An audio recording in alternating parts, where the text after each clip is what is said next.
Life sometimes brings incredible surprises, but most people think that those things only happen to others and will never affect them. She thought so too, and now she wondered what was happening. A slender blonde girl woke up in bed next to a naked man. It seems she fell asleep while reading a novel and is now having a lucid dream. The night before, the dark-haired girl had been reading a book with enthusiasm, worrying about the characters. The mother-in-law is so cruel that it is too much even for a novel. She was indignant. That's why the heroes of this work got divorced. It occurred to the girl. Get a divorce. A man with pleasant features handed a paper to the woman for her to sign. After receiving the divorce notification, Ellen used snake venom to cause Leila's miscarriage. And she succeeded. Her daughter-in-law Layla lost her child in the womb. Later, when Marlborough became king and found out about this, he became very angry. He ordered this villain to be captured and executed, which was carried out immediately. She was burned alive and had a horrible death. A damn witch. Oh, how I want to sleep. The girl decided it was time to call it a day and go rest. Exactly. Since she fell asleep just like that with a book in her hands, it really was a dream. Excuse me. She politely called out to the man beside her, but the man turned to her with lightning speed and was indignant. Why was she addressing him like that? Did she really not recognize her own husband? But the girl was surprised by the fact that he answered her. But while she thought that fact no longer had any importance, the young man got out of bed and remained indignant about how she could forget that he was Count Philip Morris. Her husband, watching the Count as he left, the girl recognized the name. It turns out this is Layla's father-in-law, the main character from the book Layla's Crown, which she read before going to bed. Wait, so I'm Ellen, she wondered. Damn it, even in the dream, she got the role of the evil mother-in-law. It would have been better if she had been the protagonist.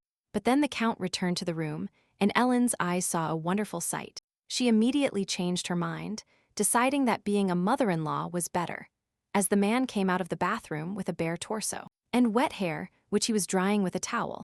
Don't think about it. Tonight, our signatures will not be erased from the divorce documents, the Count said. Hearing the words about the divorce, the girl realized she was actually in a dream. That's right. So Ellen said she would sign the divorce papers if he spent the night with her. But this night should be the same as their wedding night. That was her condition. Remember, she told her stunned husband twice. Philip observed that the Countess felt not a shred of shame. And yet, he accepted her terms and handed her the divorce papers, adding that the final papers will be ready soon. But since he no longer loves her, he will not kiss her. This is exactly the same scene from the book. Count Philip Morris and the villain Ellen spend that very night. But there is only one more time left. So what? This is a dream, and it would be stupid to reject such a handsome man. The bright sunlight woke the sleeping woman and she stretched, wondering what time it was, and where her phone was. Her hand accidentally felt something warm and soft in the nearby bed. She opened her eyes in astonishment and finally woke up from the surprise. What's happening? Why is there a man in her house? And even in her bed. She lifted the blanket and found him completely naked and herself in a thin slip. Realizing that the room was different, the clothes were different, everything was different. And there was also a man nearby. The woman screamed heartbreakingly. What's wrong, madam? The man woke up from her scream and sat up in bed. At that moment, she wasn't thinking clearly, and was only thinking about how not to let the one who attacked her go unpunished. Therefore, she kicked the man in the chest with all her might, causing him to end up on the floor next to the bed in a blink of an eye. He asked in shock why she was behaving this way, to which the girl replied indignantly, how dare he ask about this. Furious, she asked him if he had done that to her, to which she received the answer that, of course, besides, she wanted it herself. But the woman didn't understand why she was doing this, and then added that she was demanding and begging. At that moment, she was indignant in a completely unimaginable way, and the man added that she called what happened between them magnificent. In the middle of their argument, the bedroom doors opened without a knock, and several maids appeared in front of them, asking what had happened and asking Madame to calm down. One of the girls even stood in front of her, with her arms outstretched, as if protecting someone else. The realization fell on her like a dark veil. She is a madam, which means this is not a dream. Oh God, what a disaster. The man finally came to his senses, shining with his beautiful violet eyes. The woman couldn't take her eyes off him, and wondered if she should expect punishment from him, or if he had already forgiven her. The woman's gaze rested on the strong naked male torso. Some ridiculous excuses will not change my decision. The application has already been sent to the court, the man sealed. That is to say, whatever you do, from today, a reflection period begins before the divorce. This marriage has been a hell for Philip, and he has had enough. He doesn't intend to endure anymore. I hope 100 days pass quickly, the Count said and left the room. Ellen stood staring at him stunned. Closing the door behind him, the man added that the children would return in a week, and that she shouldn't dare to touch them, because he had no intention of turning a blind eye to this again. The maids also rushed out of the room, saying they would wait outside. When she was finally left alone in the room, she realized what was happening. Examining the room, the woman noticed a table with a mirror on the opposite end. And when she approached it, her eyes widened in surprise. Who is this woman? A slender blonde with huge blue eyes looked at her in the mirror. It turns out everything that just happened wasn't a dream. The final realization of the situation has arrived. And in fact, she is in the body of the villain Ellen from the novel she read. Thinking she needed to check everything immediately, she turned abruptly. And opening the bedroom door, she went out into the hallway where the maids were waiting. The girls bowed fearfully to the lady, waiting for instructions. Where did that man go, and who am I?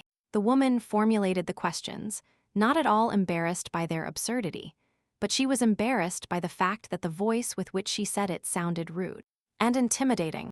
One of the maids replied that the Count was in his office, and the woman was convinced again that she really was the villain Ellen now. Not fully believing it, she asked again if she was Countess Ellen Morris. All the maids knelt in unison and asked for forgiveness, because now that the divorce papers were sent to court. From now on she is Elena de Bourbon, the daughter of the Duke of Renoir. At first, the Countess was surprised as to why they were asking for forgiveness, although they had done nothing. But then she realized that she was the villain here and had to behave accordingly. So she ordered these worthless creatures to return to work immediately. While walking back to her room, she wondered if this would be too cruel, even if she was trying to seem like a villain. After closing the door, she heard the maids talking about how this was impossible, and she thought she had offended them with her words. But the girls, on the contrary, commented that the Countess didn't pull their hair. She didn't whip them, and in general was too kind to them today. It seems that after signing the divorce papers, she turned into an angel. The Countess, with a strange feeling in her soul, realized that they didn't hate her. But yes, about how much Ellen mocked them. With such an appearance, all doors are open for her. Why would she become a villain? In any case, since she is really here, we must carefully understand the situation so that we don't get killed, like in the novel. And for starters, she decided she needed to get along with the maids. At that moment, there was a knock at the door, and the maid said breakfast was ready. The Countess, trying to keep her voice calm, allowed entry. Soon a table appeared in the room, completely loaded with all kinds of delicious food. Ellen cut a piece of meat from the plate and brought it to her mouth with interest. God, this is a work of art. The woman ate the food with pleasure. How delicious it is. Everything is as she likes. Everything is incredibly delicious. Soon the plates in front of the Countess were completely empty, and it was time for coffee. While drinking coffee, Ellen reflected on the current situation. If she weren't a villain, it would be good to live here while she still has that luxury. Having finished eating, Ellen said she would go for a walk. Yes, madam. The maids bowed politely, not daring to contradict their lady. The Countess noticed with surprise that she only had to say a word, and everything was ready.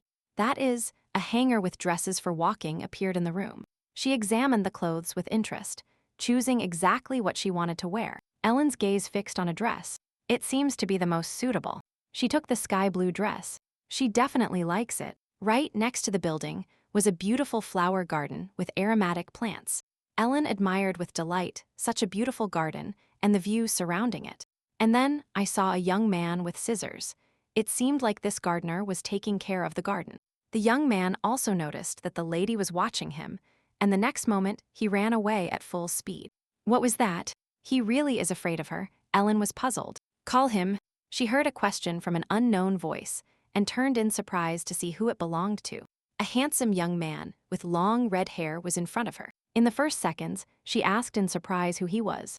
The young man introduced himself as Irgov Mild and added that he had been protecting her since she was 10 years old, and noted with a smile that they had agreed not to joke like that again. Ellen really did joke like that before. The Countess realized with surprise, but she knew it wasn't like that. How boring. Ellen turned around and continued her walk. And although the Countess was walking, quietly enjoying the stroll, accompanied by her maids. Now the knight was also following her. "Why are you following me?"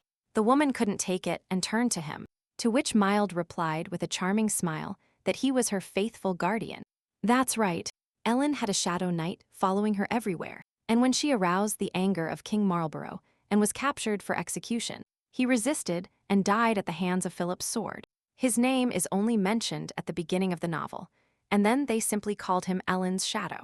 Mild, that means she already has at least one ally. One morning, upon waking up, Countess Morris sat up with difficulty in bed. Her back ached, which is not surprising. She was in bed for a whole week. Her execution is scheduled for 3 years from now, and what will happen if she changes the future? Ellen received her punishment for tormenting the main characters, so maybe if she did the opposite, she could survive, because no one would be executed without a reason. For starters, she will try to improve relationships with the children who are returning from their honeymoon today. If life in this house becomes pleasant, the tension will decrease. You just have to try to be kinder to them, the woman decided. According to the family law of the Cigarette Kingdom, a final divorce requires 2 requests: a divorce request and a request for confirmation of it. A week ago, Philip filed a divorce petition with the court. From that day on, the couple must spend 100 days thinking. They must spend all these days together, whether they like it or not.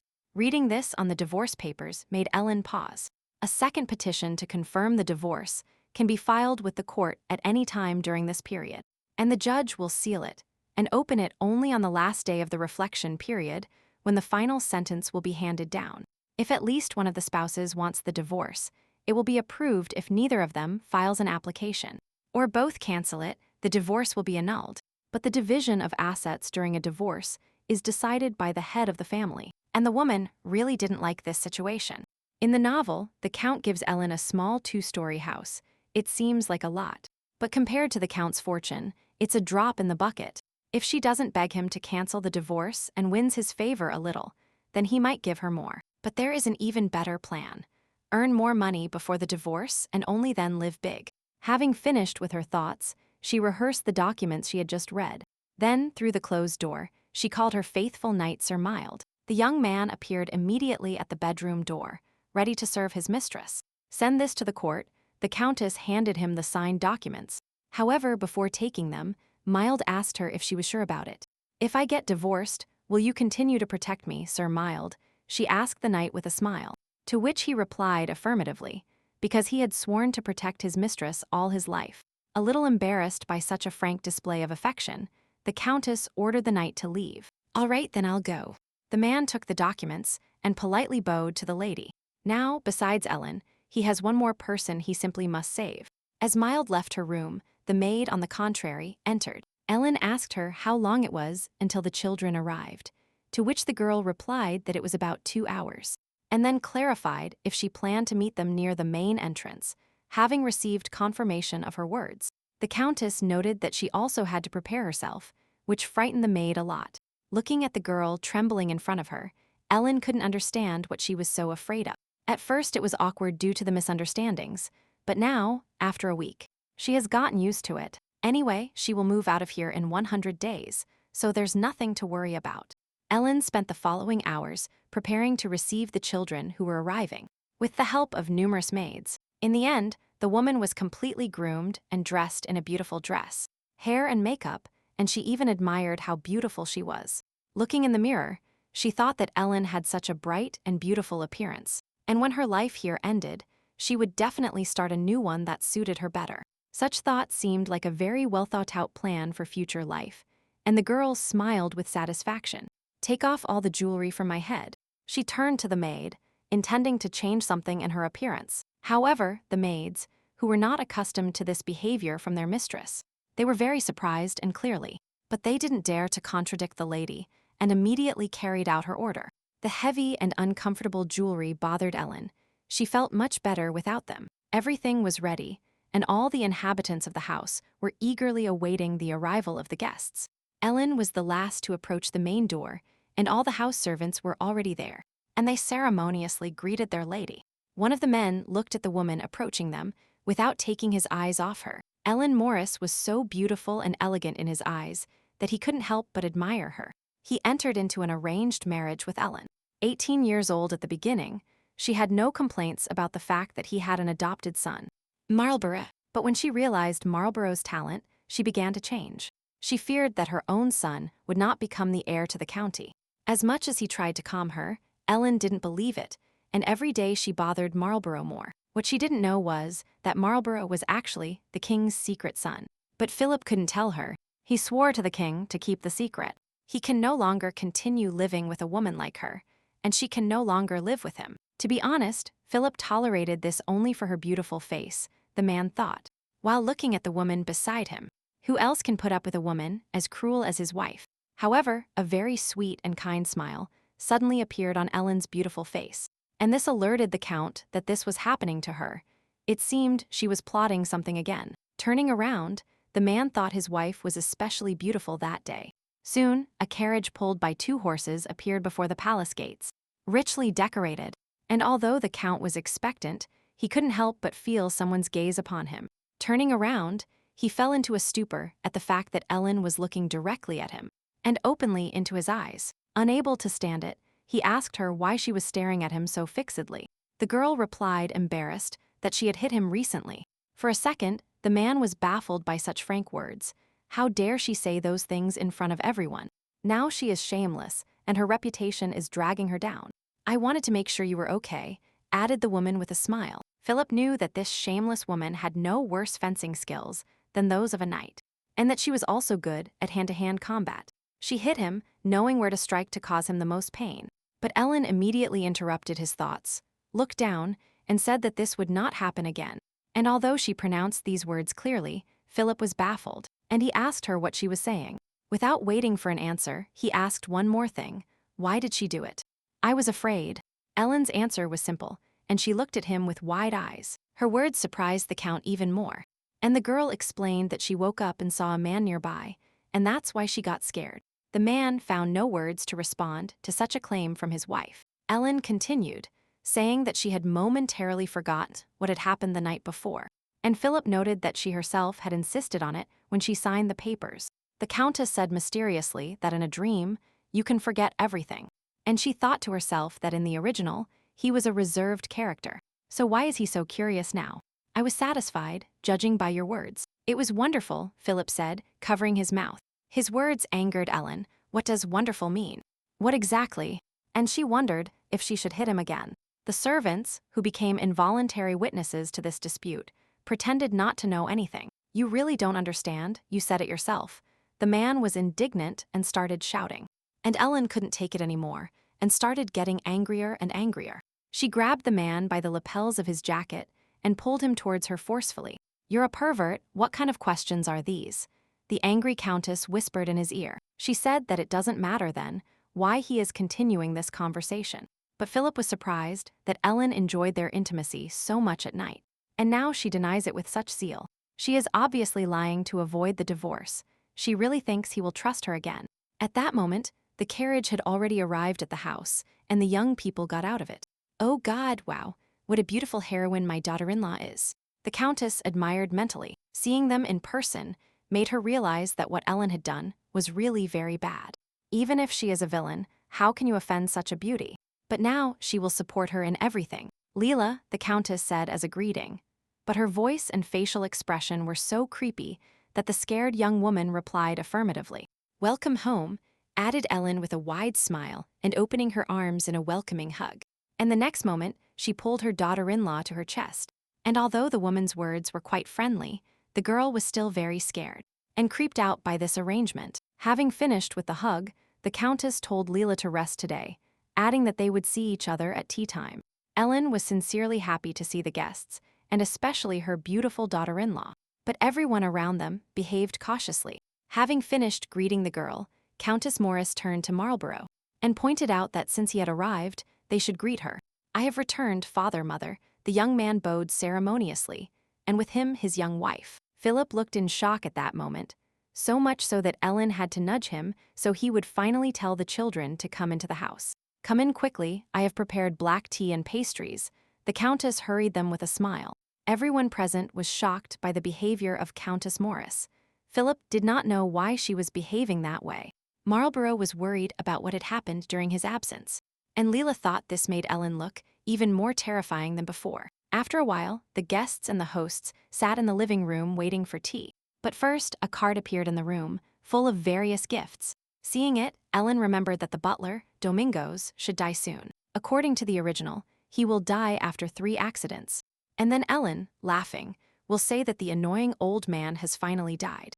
That same night, she will get drunk and stay with Mr. Smooth. But if she talks about the future now, it will seem strange. But she also can't pretend she doesn't know about the coming accidents. Domingos, are you going to buy camellia oil? She asked the servant. The butler was surprised that the lady knew this information. And the countess continued, saying that he could meet thieves, so he should send a messenger. Or carry a bodyguard. Besides, judging by his physiognomy, there could be a collision with a horse. So he should be careful, especially when he runs into strangers at the tavern. After her little speech, the butler bowed and thanked the lady for her concern. But the woman realized that he didn't believe her, which was quite expected. So she decided to ask him when he was going shopping. And the servant immediately replied that in 3 days, he would pick up the order at Madame Head's boutique, where the best products of the Renoir Company are sold. Ellen was surprised to hear her maiden name in the butler's speech. Isn't this your brother's company? Philip pointed out cautiously, and Ellen realized with joy that she had a brother. Although the Count added that with as much hatred as theirs, one could assume that was not the case. Then the Countess decided to somehow solve this delicate subject, and her gaze fell on a mountain of gifts. And at that moment, Leela was looking at her intently, as if she wanted to say something. It seemed that these gifts were intended for her by her daughter-in-law, Ellen decided. The novel said the heroes had prepared a gift for Ellen and Philip. But Ellen found a reason to find fault and expressed all her complaints. But this time, everything will be different, because the mother-in-law is totally on the daughter-in-law's side. At that moment, the girl handed the Countess a beautifully wrapped gift, which made Ellen very happy, and she decided she should show maximum joy. As Leela handed over the gifts, she said softly that she hoped they both liked them. After untying the ribbons and opening the box, the Countess took out the long-awaited gift. It turned out to be a delicious blue robe. There was no need to pretend. Delight gushed out on its own.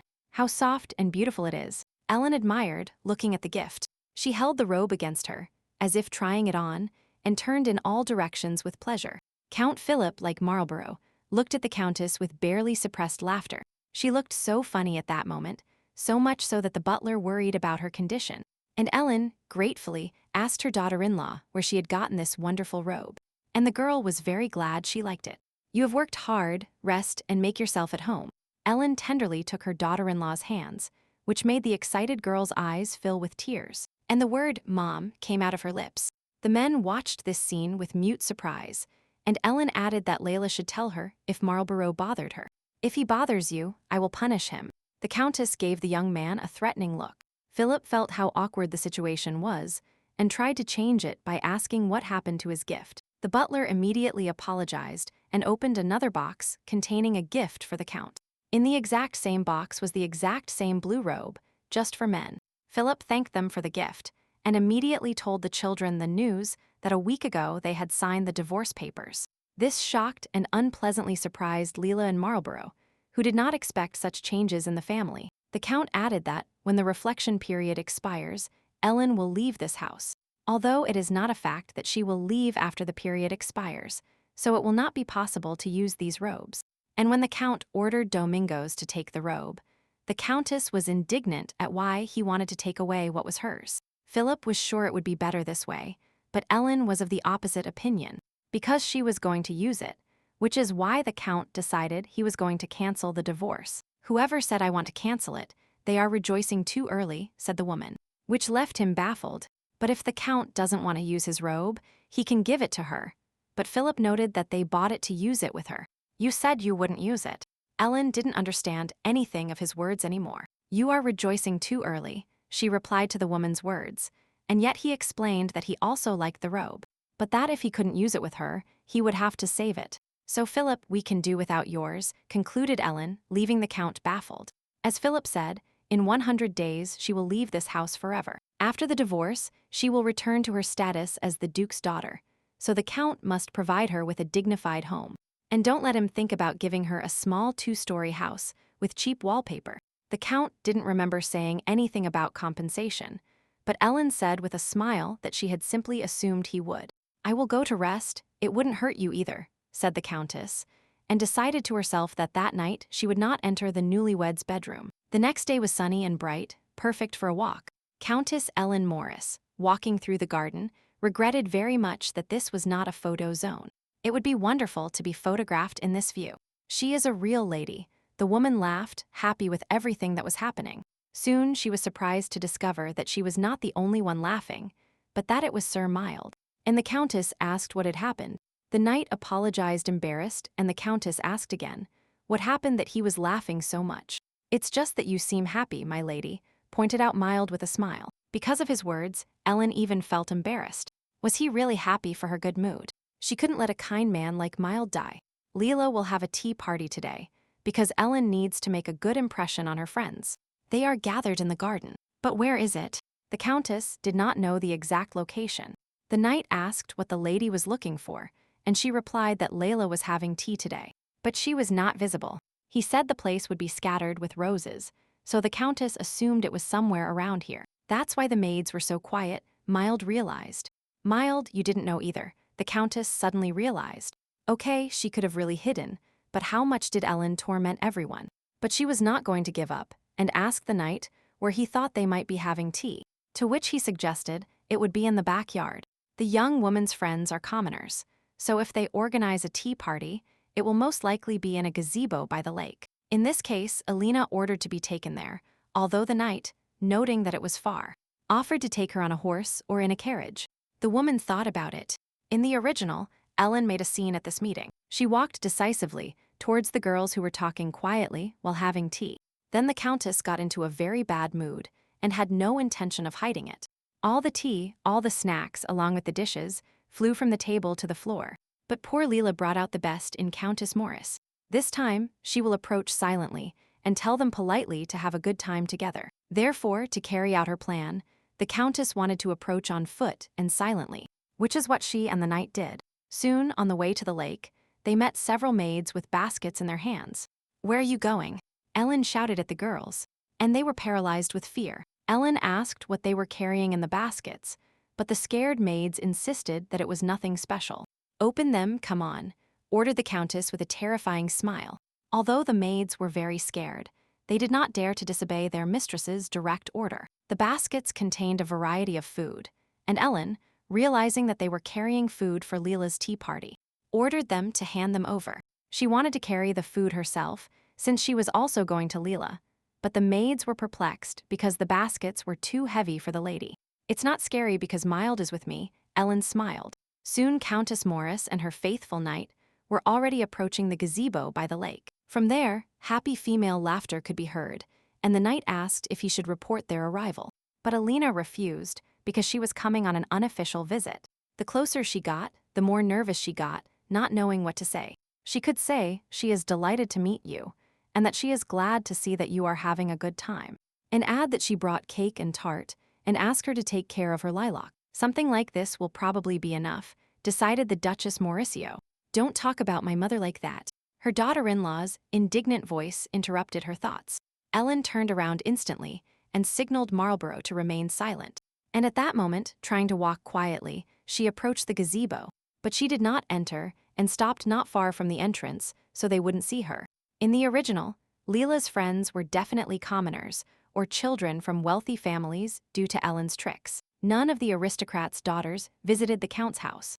"I asked you not to say that if you knew how good she is." The girl almost cried, responding to the guests' comments that the Countess was terrible, and that she herself needed to come to her senses. But one of the girls insisted that it was not like that, and that everything was already known about Ellen Morris's reputation. "No, my mom treats me well. She greeted me when we returned from our honeymoon," insisted Leela. The Countess, listening to everything from her hiding place, admired that the girl still protected her, although Ellen behaved very badly and mentally promised to treat her better. But the guests didn't calm down, pointing out that at the first meeting Leela turned pale, and she trembled because Ellen scared her with her greeting. And everyone knows it. "I just haven't earned her approval yet." The girl became depressed under the pressure of her friends. But anyway, she shouldn't worry because they will divorce soon. The girls were interested in how the newlyweds spent their wedding night. which surprised Layla. And the girlfriends just laughed disgustingly when they saw the girl's reaction. "What were you doing in bed? Tell me in more detail," insisted the friends despite Leela's state. And immediately they were indignant because she couldn't share this with her friends. Because apart from them, no one was friends with her. Due to her evil mother-in-law, she had no friends among the nobility. Ellen was angry. How can you make fun of a girl as sweet as Leela? The daring girls didn't calm down, assuring that she must treat them well to continue being friends with them and, incidentally, they themselves can take these dresses. But when Leela answered affirmatively, one of her friends asked if there was anything else. Because she has many things, and with a mother-in-law like that, you can't wear jewelry. Poor Leela was so confused by the brazenness that she couldn't answer anything. But the girls understood her silence as a refusal and reproached her for valuing jewelry more than friends. They considered her behavior completely normal. They demanded everything and more, showing dissatisfaction even with an insufficient amount of food. "Leela, are you having tea with your friends here?" The sinister voice of Countess Ellen Morris sounded in the gazebo. The atmosphere at the tea party changed immediately. It seemed that even the darkness had thickened at the table. Ellen added in her sinister voice that she was glad they were having a good time. The guests were very scared, so much so that they started to tremble, which is not surprising. "I lost sight of it a little. I didn't have time to prepare in advance," explained the Countess with the same voice. The girls bowed politely, but it was clear that their shoulders were trembling slightly, and the fear of the Countess did not leave them. "You are here, Mom." Leela also greeted Ellen, but she asked her very insistently to step aside. "I brought cake and tart instead of maids," she replied to the insolent girls. Initially, she planned to say this in a friendly way, but now she changed her mind. "Take it, enjoy." Plates of food flew towards the girls. At those moments, the role of a villain suited her. "Take it," shouted the Countess irritatedly, calling the girls insolent. "How dare you treat dear Leela like that?" She heard everything they said. "You really see her as a fool just because she is kind?" The guests immediately fell to their knees, repenting for having been wrong, and asking for forgiveness for their behavior. "I tried to treat you in a friendly way. But you are so greedy that you see no limits." Ellen demanded that they apologize. "Countess, have mercy," the girls flattered. And looking at their scared faces, Ellen only got angrier, gripping the food basket tightly in her hands. "Leela doesn't need friends like you." In a fit of emotion, the basket flew towards the brazen ones. Ellen wanted to do something more in line with her image, but suddenly it was prevented. Someone's strong hand grabbed her by the waist, preventing her from completing her plan. "Let me go, Mild." "I said let me go." The woman tried to escape from the tenacious male hands, but the man did not give up, despite the Countess's screams that they needed to be taught even more lessons. "Ma'am, pull yourself together." The man finally spoke, and Ellen was stunned. She realized that the one holding her was not her faithful knight, but Count Philip Morris. Saying that he had seen everything that happened, the man threw his wife over his shoulder, who was still struggling. While the woman resisted, he said that he looked behind the wall to see what was happening, and saw her acting mercilessly. Philip took the enraged Countess away and ordered the maids to clean up. He also drew attention to Leela's completely demoralized and shattered friends. "It's a pity the tea party was ruined. I'm sorry." The Count apologized to the girls. Indignant at this behavior, Ellen got up and once again shouted at the girls that they were very lucky, and that they should not dare to bother her daughter-in-law again. "Never play with our Leela again, and don't get involved with her. Just try to get my attention." The Countess's voice became calmer as the Count carried her inside the house. Soon they were already in Ellen's room. The Countess was not going to forgive her husband for such unprincipled behavior towards her. This time she really tried to be good to Leela, and the Count agreed with her words, although he didn't believe them. And anyway, after making such a mess at the tea party, she shouldn't even mention it. But Ellen noted rightfully that this was not according to her wishes. Rest. The Count was not going to listen to any more excuses from his wife. The man headed to the door, and the Countess asked him to listen to her to understand what had happened. "I will resolve the situation myself." The Count's voice sounded tense. He left the room, closed the door behind him, after which a characteristic click was heard. Ellen instantly ran to the exit and pulled the door handle, confirming her suspicions. "Why did you lock me in?" she shouted, banging hard on the door, from behind which the Count's voice was heard, explaining that this was for the safety of the maids while he was out. But the Countess sincerely didn't understand why she would harm the maids, and she was very indignant at the current situation. "You've done this before, I'll be back soon, just calm down," Philip replied, and his footsteps began to fade. "Stupid idiot," the woman was indignant. He locked her in without even knowing the whole truth. An hour later, Philip returned and said that everyone had their own version of the facts. And Leela's friends said that Ellen suddenly appeared and started fighting. But Leela herself admitted that they were too cruel. But she still apologized. Ellen regretted that her daughter-in-law was too soft on insolent people. And Philip added that he would sort things out with his friends and apologize to the Countess. Having calmed down a bit, the Countess decided that she now needed to find new friends for Layla. "Have you forgotten? Or are you giving poison and treating it immediately?" the Count asked in surprise, thus also surprising Ellen. After all, it was she who drove away all of Layla's noble friends, the Count added. "Oh, exactly." The Countess had to bite her tongue because his words were true. Having informed her of this, Philip silently left the room, and the woman, choked by such audacity, he locked her in and didn't even apologize yet. Well, okay. Soon she will leave this house forever. She just needs to find a place to live. The next day, Ellen went with Milt to inspect the houses Philip had prepared. Of the 10 options, they first examined 9 and then went to look at the last house Ellen received in the novel's plot. The street was full of trash, the path was narrow, and the carriage could not pass, so they had to walk. The Count seriously suggested this area as a possible place of residence for Ellen.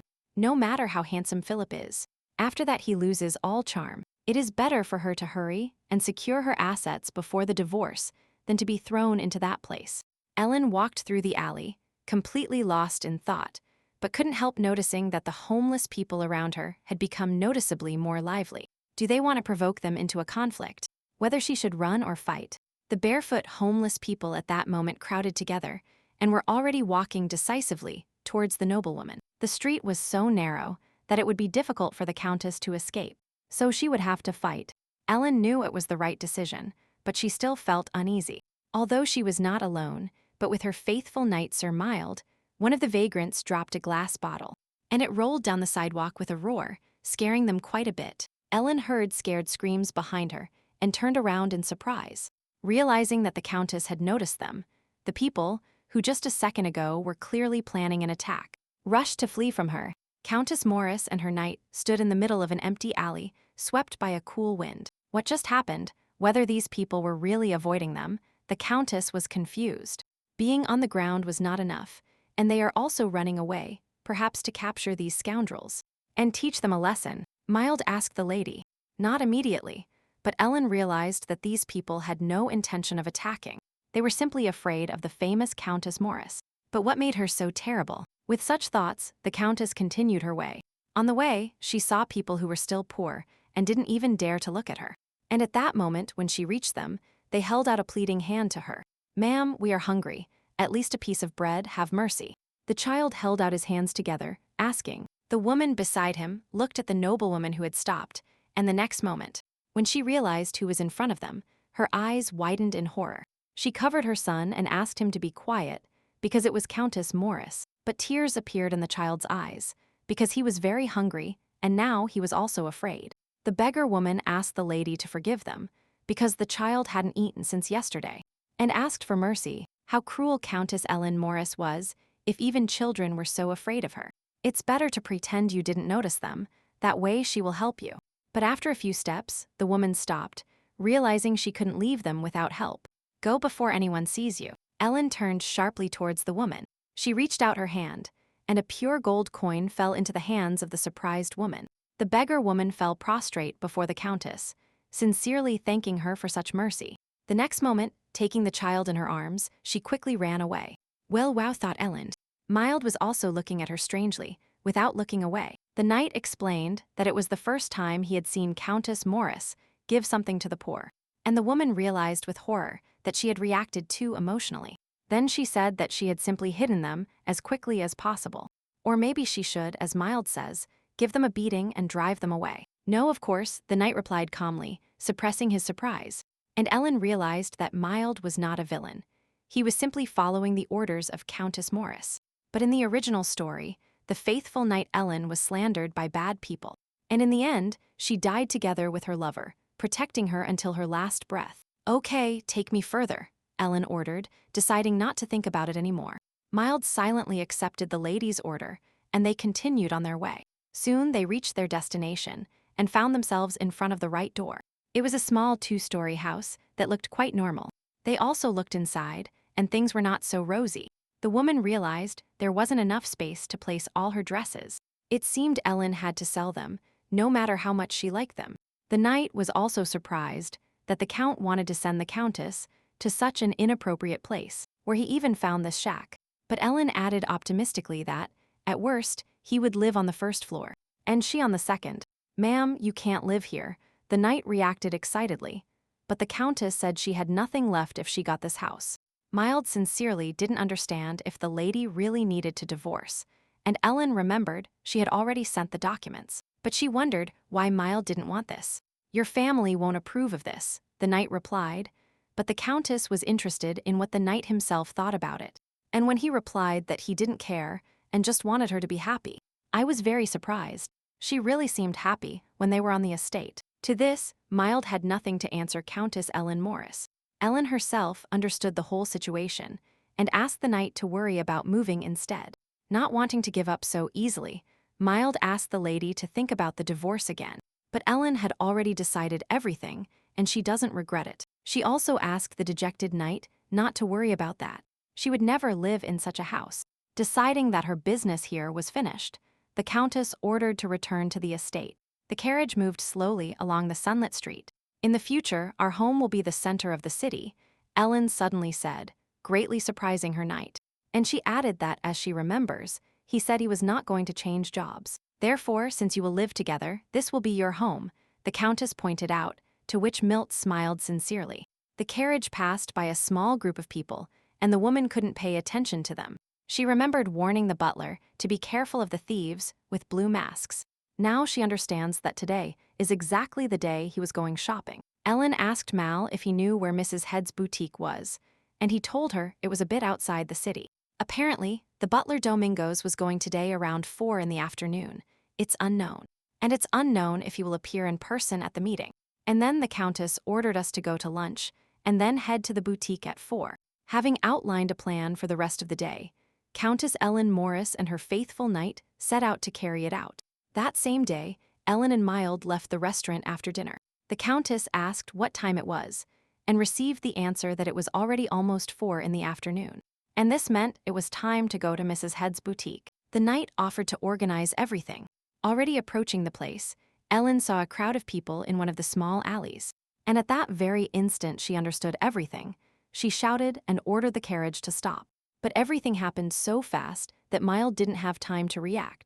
While Ellen grabbed an umbrella and jumped onto the ground herself, the knight was forced to brake sharply, risking damage to his lady's horse. However, despite Mild's shouts, Ellen jumped out of the carriage. And the next moment, she ran precipitately towards where she saw a group of people. From there, shouts could already be heard that this guy was so stubborn, and a proposal to cut his thigh, but not to kill him. In a poorly lit alley, a knife glinted in the hands of one of the bandits.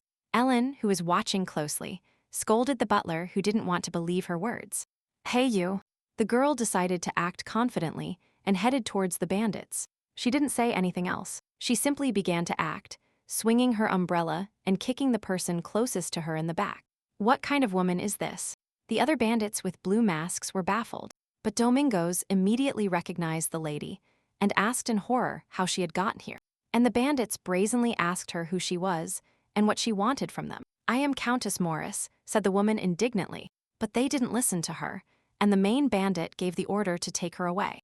Ellen was prepared for this and easily dodged the first attacker. The main weapon she had in her hands turned out to be an elegant woman's umbrella, and it was that which she stuck into the butt of the bandit who had his back to her. The countess thought with a strange feeling that she had gone too deep. The other bandits also experienced a varied range of emotions upon seeing how brutally their comrade was treated. "I didn't do it on purpose. I hope she lives." Ellen made no excuses. She decided that in those moments, she needed to be strong. "And you can handle the knight." Mild appeared in the alley, pushing his mistress behind him. The knight was in full combat readiness to defend his mistress. Before the bandits attacked them, the countess managed to shout to Mild to take care of the left side. This battle between nobles and bandits was epic, with the knight skillfully wielding his sword. Ellen, for lack of weapons, wielded her own body with the same dexterity. "Ma'am, this is a martial art." Mild was surprised beyond measure because he didn't know this about the lady. "Don't get distracted. Take care of them first." The Countess didn't even turn to the knight and continued to defend herself. However, she felt that this body was weak and found it difficult to withstand the blows. Mild was strong and skillfully deflected the blows, managing to strike back himself. The main bandit at that moment was holding the butler by the neck, demanding he give him what he had. All the other bandits began to flee in horror, realizing they couldn't cope. And Ellen had the opportunity to help the butler, freeing him from the bandits' clutches. The woman seemed so combative that Domingos was literally baffled. Ellen grabbed the man by the arm, forcing him to follow her and taking him out of the alley. The servant tried to apologize, but Ellen was indignant that she was taking blows because of some kind of oil. It was really worth more than life. Stunned by the whole situation, Domingos tried to say that not everything was as the lady understood. But at that moment, the bandits blocked their exit from the alley, this time with daggers in hand. Ordering the butler to leave quickly and call for help, Ellen herself picked up a stone from the path. "Ma'am, you should leave too." The man didn't want to leave the Countess in danger, but the woman had already thrown a stone with all her might, which hit one of the bandits directly on the head. "Hurry, don't just stand there." Ellen shouted at the butler, and he finally obeyed. The bandits approached her quickly, threatening her with a sharp dagger. With a skillful and precise movement, Ellen took the weapon from the first attacker's hands. The dagger fell to the path with a crash, which enraged the bandits even more, wanting to kill her with renewed vigor. Mild wanted his lady to flee, but Ellen was worried he might die fighting alone. Therefore, with renewed vigor, she launched into battle, using her elbows and other parts of her body. And even despite her short stature, she managed to throw the bandit over her shoulder, leaving him unconscious. Wow, a true Olympic medal, Ellen was satisfied with her actions. Having caught her breath, she discovered that there was no one else in the alley except her. Somewhere nearby, an order to capture them all was heard, and the woman turned around in surprise. But when she realized who gave this order and to whom, her eyes widened even more in surprise. A whole detachment of the Count's knights was heading towards her, ready to defend their mistress. Earl Philip Morris himself was nearby on horseback. The knights grabbed the bandits who didn't have time to escape and tied them up. "Are you okay?" Philip dismounted and asked about the Countess's condition. Ellen wondered if he really cared about her, but he didn't hate the Countess. Although she was very surprised, she assured him that she was fine. At that moment, a painfully heartbreaking male scream was heard in the alley. It was the knights who discovered a bandit on the other side of the alley, whom Ellen dealt with the help of an umbrella. With a sharp movement, the knight pulled the umbrella out of the trap it had fallen into by the Countess's will.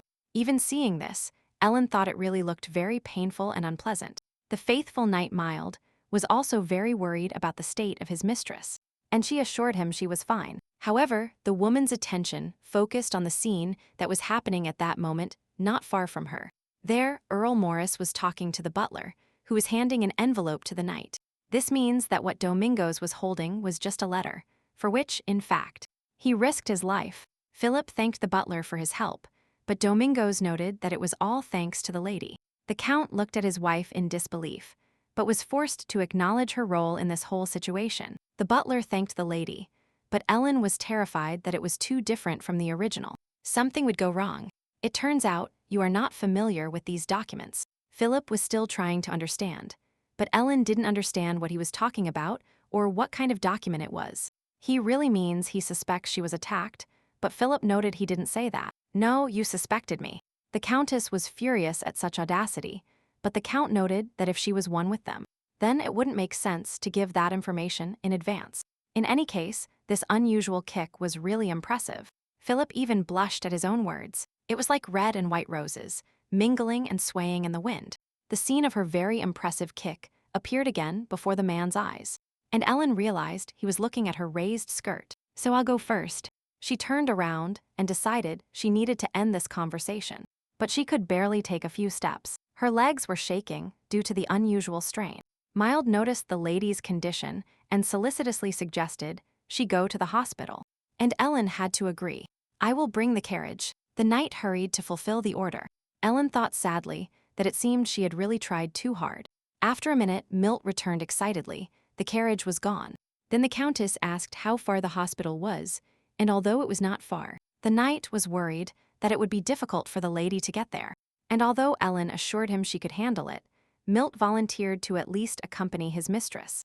To the woman's surprise, another person asked her why she didn't say she was injured. Philip, to Ellen's great surprise, was also worried about her condition. He noted that if the problem was the carriage, then he could help her with that. However, his voice trembled when he noticed how tightly his wife was holding the hand of the knight accompanying her. Something is stirring in his soul. His feelings for his wife, whom he is about to divorce, are inappropriate.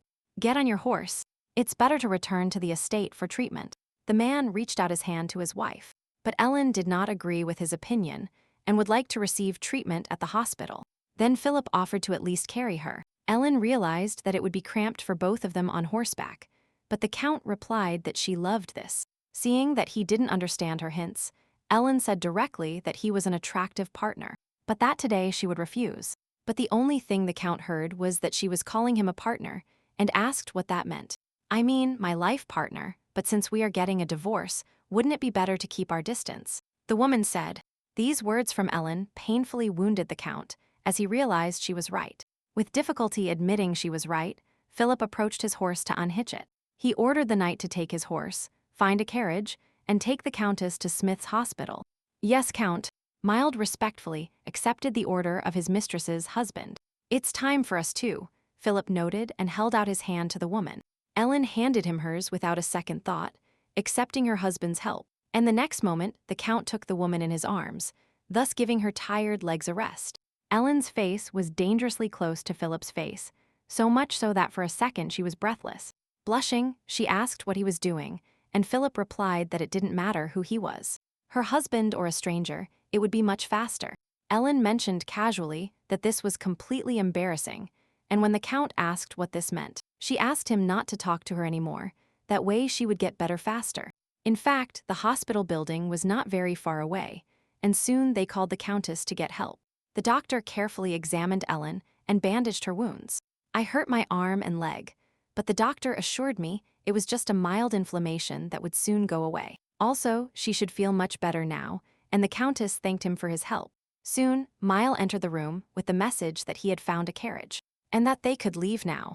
Leaving the hospital, they stopped near the carriage, and a crazy thought took over Philip's head that he couldn't ignore. His strong hand slid smoothly to the waist of the woman standing next to him. The next moment, he took the woman in his arms again to her great surprise. And then he let her go again, surprising the woman again with his action. What is going on? Ellen asked, stunned, and Philip only replied with a smile that seemed worried. However, he couldn't explain his action. He didn't love Ellen, and it wasn't him who wanted to divorce her as soon as possible. Ellen also noticed that he had clearly shown his disgust before, but now he suddenly started smiling. In any case, she thought that as soon as he got her into the carriage, he would return to his affairs. But for some reason, Philip also got into the carriage. To the boutique, having sat down, Count Morris gave the order to head to the address. Mild, who was temporarily doing the driver's work, turned around in surprise. The Count was not happy about having to repeat it twice, and the look in his violet eyes attested to it eloquently. The knight understood everything instantly and immediately replied that they were already on their way. Soon the Count and Countess Morris arrived at the famous boutique. Inside the building, they were greeted by the boutique owner and thanked the lords for their visit. Come here, please. The guest room was already waiting for you. Ellen and Philip sat in the suggested seats, and the woman began to leaf through the proposed product catalog with interest. And the Count asked the hostess to bring them whatever she could recommend. They say that in boutiques VIP clients shop differently. It seems like they bring things here for you to look at too. Ellen thought, sipping tea. Soon, cautious footsteps were heard in the silence of the guest room. The boutique owner, smiling sweetly, carried a tray with a variety of jars in her hands. They were jars and bottles full of fragrant perfumes and other essences. Placing the tray in front of the clients, she explained that they had recently received an aphrodisiac whose base scent was rosehip. In the woman's hands appeared a beautiful pink bottle with a pink liquid, which literally emitted a magical glow. He took the bottle with interest and brought it to his face to see it better. As soon as he took the lid off the bottle, a strong aroma reached his nose. A very pleasant aroma, the Countess noted, delighted. However, her seemingly simple words provoked a reaction that was too strong. Both from the hostess and from Philip, And when the Count asked her if she really considered the aroma pleasant, Ellen invited him to evaluate it himself. She didn't understand why he had such a strange reaction. Maybe he didn't like the smell that much. But Count Morris explained that it wasn't the smell, but the fact that for the first time he saw the Countess smile so sincerely. And for the first time, he didn't hear complaints from her. Then the woman remembered that she was a villain and should behave accordingly. "What are you saying? This perfume seems to cloud the mind," she added with a bit of discontent. The hostess said with a smile that there is a legend that whoever first inhales the aroma upon opening the lid will fall in love for 1,000 years with the closest person of the opposite sex. Barely understanding the meaning of what was said, Ellen, out of inertia, threw the perfume away from her. The beautiful bottle fell to the floor and rolled under the table. This reaction incredibly surprised those present, and Ellen was horrified, which means it is a magic perfume. If this is true, then it is a disaster, because the closest person of the opposite sex is Philip. But after his divorce from Ellen, he marries a woman named Delina, and she will only have to suffer unrequited love. "You're crazy. There are such important things that must be explained before opening the lid." The Countess was indignant. The boutique owner, very scared, asked the Countess to calm down, because the magic perfume is just the name of the perfume from the novel of the same name, where it is described as the most fragrant. And when Ellen asked in disbelief about the novel, she explained that Mr. Renoir commissioned this novel from the writer to promote perfume sales. Is this really some kind of product placement? The woman thought, and she already thought it was really a magic perfume and got scared. Philip carefully pretended that nothing had happened, but Ellen understood that she had behaved quite stupidly. In any case, the Count asked to pack everything and show the next merchandise. And then the hostess showed a magic patch. It is really enchanted, so it is expensive, but it quickly relieves pain and, therefore, it is popular among rich people. Ellen was impressed by the effectiveness of the patch and asked why Philip hadn't used it before, to which the Count explained that it was used when the pain became unbearable. In fact, it was a luxury item. But Ellen knows no less than him about this patch. The Count was surprised. Then Ellen realized that the name Renoir was mentioned, which was her father, or her brother, and decided to play the fool to better understand the situation. "Renoir are my relatives," Ellen asked cautiously to Philip's surprise. Then casually, she set the patch aside and asked to see the next items. Before the buyers appeared 2 elegant women's umbrellas and a fan. Ellen looked at the umbrellas with interest. Unable to choose, both were beautiful. Then Earl Morris ordered to pack both, to the joy of the boutique owner, and Ellen's surprise, because she had only thought about buying one of them. Then the Countess took the fan in her hands and opened it. It was also very beautiful and graceful. The main material is ivory. Its quality is the same as the one given to the king, the hostess pointed out. Ellen was surprised that there are so many elephants that fans are made from their bones. But it turned out that it is quite the opposite, and these animals are on the verge of extinction. His wife's interest in the fan did not escape Philip, but Ellen immediately said that although it was beautiful, she wouldn't use such things. What kind of things? Philip didn't understand the words she said. They surely had to kill an elephant for this, the Countess added with regret. And the Count was baffled. It seemed to him that she loved ivory products. At that moment, Ellen was already baffled how one can love something for which endangered animals are killed. Besides, ivory suits you. Philip was puzzled. Ellen explained that she doesn't know how it was before, but now she doesn't like it. Killing elephants for their bones is terrible. Those words again discouraged the Count. Ellen continued saying that it would be a good idea to pass a law to protect elephants and prevent them from being cruelly hunted. While Ellen continued talking, Philip became more and more gloomy. He really believed it. Whatever the Countess buys today, put it on Count Morris's account, Philip told the hostess. Getting up from the sofa, the Count deigned to leave, and Ellen noticed how much his mood changed after her words. Why did the Countess leave so suddenly? She felt somewhat uncomfortable, and then she asked what was wrong with Mild, who was always nearby. No, Mild probably doesn't know either, but the knight said that the ivory trade is one of the master's main businesses, and the other day he was hunting elephants. Ellen was horrified. It turns out she openly criticized Philip. What should she do now? She should apologize and say she didn't know. Okay, it doesn't matter, you're going to divorce anyway, the woman decided. While Ellen indulged in her thoughts, Mild watched the mistress closely and decided to ask her something. Was it a planned divorce? asked the faithful knight to Countess Ellen Morris. And then a quiet silence invaded the room. Neither the Countess nor her knight dared to continue the conversation. Meanwhile, Earl Philip Morris returned to his estate. He walked silently into his office, where a variety of weapons hung on the wall. But the Count himself just walked restlessly around the room from side to side. Ellen was sincerely indignant about the slaughter of elephants to obtain bones, and even wanted to pass a law to protect them. But previously, she had argued that the ivory trade was good, and that it would be better to get rid of these wild creatures as soon as possible. And she also said that it was easier to breed them and starve them than to hunt them. But as soon as Ellen signed the divorce papers, she immediately began to speak differently. Was she really pretending to love him? The Count had an unexpected idea. No, this is impossible. She was literally obsessed with him for 10 years. Be that as it may, judging by her behavior, she was just waiting for the divorce. But what strange thoughts. It seemed to him that he had already lost all feelings for her. He remembered how she had pressed against him, even if by accident. At that moment, his heart almost stopped. But what is he thinking about? Obviously, she is trying to deceive him. Philip pulled that unfortunate letter from his chest, for which many things happened today. And no matter how much he looked at it, memories of beautiful Ellen didn't leave his head. Only now did Earl Morris realize how wonderful she was. Without realizing it, he himself had always admired her. Maybe he should pretend he doesn't know anything and cancel the divorce. The man thought, no, it won't work that way. It will never work like that. There's no need to think about it anymore. Now is an important time for his family to flourish. I'm too old to suppress rebels, and my son isn't old enough for this yet. Besides, I'm very tired and I want to spend my last years in peace. This was the content of the king's own letter.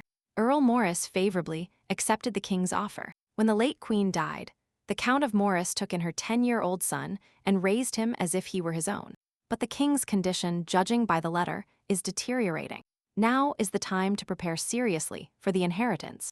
The reed letter flew straight into the lit fireplace, and the flames consumed it without a trace. When very little time remained, Count Philip Morris was determined. The Count spent the following hours on letters and work. And then I decided it was time to tell the children everything. And now Marlborough and Leela were in front of him, waiting for news from Earl Morris. Did you call me father? Marlborough started first, and the Count said unceremoniously that it seemed the time had come to begin preparations. This news shocked the young people, and they couldn't hide their emotions. Princess Rayla of the small kingdom of Purds was a victim of usurpation in her political marriage. She was very sad and withdrawn, but over time she opened up to Marlborough and truly fell in love with him. But now she is facing a choice again, and Marlborough was worried that Leela could be in danger in the new situation. In fact, Marlborough would prefer to inherit the title of Count than take a dangerous throne so he could live happily with Leela. But now it's too late to talk about it, and Earl Morris could only assign him a guard. He was also interested in how the Countess treated her, and the girl replied that lately she hadn't heard anything from her. This answer surprised Philip a lot. It wasn't at all in his wife's character. Marlborough also confirmed that since they returned from their honeymoon, he had never seen her. Although she usually rushes to the children, no matter what happens. Philip remembered how Ellen told them when they met, "Welcome to hell." And it can't be that she changed tactics later.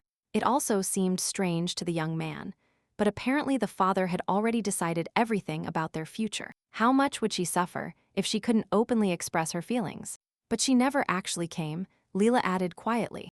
Earl Morris finally realized that Ellen really didn't show any aggression towards the children.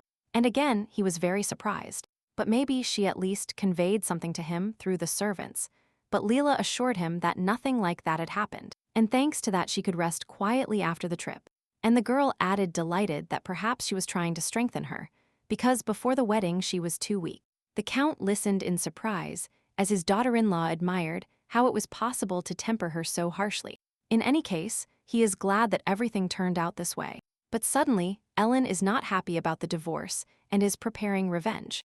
Or something else. What's wrong? The man wondered. Marlborough asked carefully if the Count intended to cancel the divorce during the pardon granted by the Emperor. Philip literally jumped at such a question. It seems something has changed. If even the children believe so, her kick was really impressive. But if she has really changed, then it is worth thinking about. And no matter how much he thought, he still decided he couldn't trust her. She had been with him for 10 years, and he knew her character, and there was something different here. She had a goal. No, this has never happened. She has never behaved like this, and that makes him even more tense. Ellen, at that moment, was still at Mrs. Hedges' boutique, thinking with surprise that she was offered candles. Although in the original, the candles wouldn't become popular until 3 years later. She asked why the hostess worked so much with candles and where they came from, to which the woman replied that they were produced in different places, and that Renoir's candles sold especially well. The Countess was surprised to hear a familiar name again. Could these really be the best Renoir candles? Is it more likely that everyone buys them to supply the royal palace? Hades added, the Countess had an interesting idea and asked what would happen if she brought a special candle, and if Mrs. Hades could sell it. But when the boutique owner asked what kind of candle it was, Ellen replied with a mischievous smile that it was a trade secret. However, Mrs. Hedges wanted to see the product to be sure, but if it really was a special candle, then of course she would sell it. Considering the conversation finished, Countess Morris asked to pack all the candles she had chosen. In fact, candles require little investment, so this is a great business, and an opportunity for her to improve her financial situation. Upon leaving the boutique, Marlborough asked why the lady had bought so many candles, and received the answer that he would soon discover everything. Is she really going to build a temple or something? An amazing image appeared before the knight's mind. Within an hour, all the purchased candles were delivered to the count's estate. Almost all the servants participated to take the countess's purchases to her chambers, and after a while, all the candles were placed in the lady's room, and the maids humbly waited for further instructions. Ellen looked at all her purchases with delight and thought of something of her own. However, her calm was interrupted by a loud sound. It was Philip bursting into her room. What candles? A man shouted from the door, looking with horror at the huge boxes and the countless purchases. I decided to try my luck in business, Ellen replied calmly to her husband. However, the man asked with disgust how candles could become a business, but the woman was not going to tell him everything. Then he was indignant about how she was going to run a business if she had no experience at all, to which Ellen mysteriously replied that she had a plan and not to judge it by himself. However, the Count was really worried about his wife, because everyone says they have a plan, and in the end they fail. The money for the business will still be taken from this house. Don't worry, I can handle it with my own means, Ellen replied even more mysteriously, because the scented candle business is just the beginning. She asked Philip to stop asking questions and have tea with her. After drafting the divorce papers, you changed a lot, and so did your attitude towards money, the Count pointed out. Besides, she had never served him tea. The Countess was afraid she had done something wrong again. Maybe she should have asked the maid to serve him some tea. And she asked how they used to have tea, surprising her husband with her question, because before she always served him tea in a different way. Philip fell into a stupor when his wife asked him to show her how she used to do it before. It's not hard to serve tea, you could try, the woman asked again. The Count felt embarrassed, but he couldn't refuse such a simple request. Blushing, he took a pose, slightly twisting his waist and almost reclining on the sofa, to the great surprise of the observing Countess. And then, after serving the tea, you touched your lips with your fingertips. And you looked at me, the Count continued, blushing more and more. Ellen was extremely indignant. She couldn't behave so openly, not even in the presence of strangers. It was your joy and happiness, Philip retorted. But the Countess stubbornly refused to believe it, claiming she didn't remember such behavior. In the end, she asked Earl Morris to forget Ellen's past. This would not happen again. At that moment, the butler passed by, and Ellen called the servant by his name. She asked how Domingos was feeling, and tears appeared in the butler's eyes. He was moved because the lady inquired about his well-being. Thank you, ma'am. Thanks to you, I am fine. The maid was completely moved. Ellen added that if you're sick, you need to rest more. But Domingos assured the lady that he was capable of doing his job.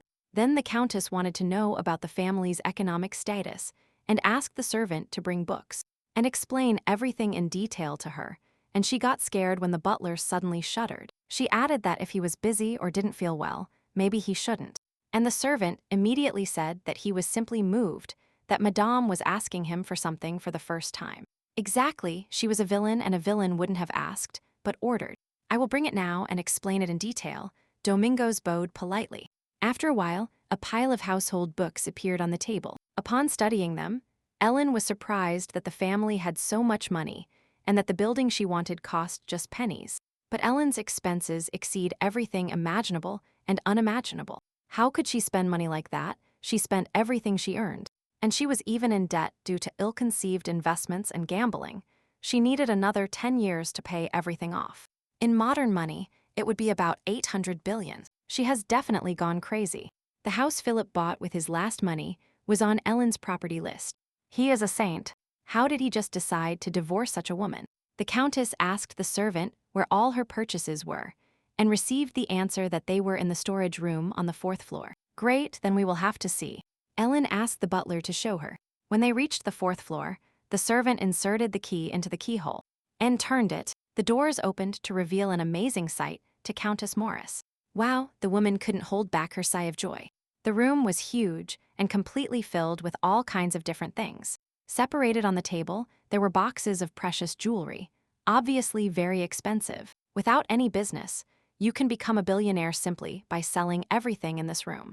Just in case, she asked if she could get it all back after the divorce, and the servant replied that, of course, it was her property. Ellen carefully examined the room and the objects inside it again. Philip didn't say anything when I bought all this, the Countess asked. Domingos replied that, as the Countess knew, the owner allowed her to spend as much as she wanted without restrictions. And most likely the owner doesn't even know exactly what she bought, the servant added. To the woman's horror, Ellen asked where the Count was now and asked Domingos to close the room. She needed to meet with Philip. When the huge door closed, the woman thought with relief that it was all hers. And yet, she has a lot to think about and things to do. Everything must be checked and calculated properly to ensure her future. Soon, driven by her thoughts, Countess Morris arrived at the Count's office. Philip was sitting in a chair at the table and didn't even turn around when she entered the room. And only when she called his name did he just turn his head slightly in her direction. Ellen explained to him that she had come to ask him some questions, but the man still did not turn towards her. Philip, look at me. The woman was angered by her husband's behavior. The Count asked what had happened suddenly, still having no intention of looking at his wife. And when the Countess asked if she had disturbed his rest, he replied negatively and offered to ask her the questions she had asked him. Ellen wondered why he didn't turn around, since it's better to turn around to talk. Well, I'm just wearing comfortable clothes, the Count replied in a low voice. And then the Countess realized that the man was sitting naked. But why in that form in the office? In the end, she decided there was nothing wrong with it, and insisted they talk while looking at each other. The man tried to resist, but Ellen confidently grabbed the back of the chair and turned it.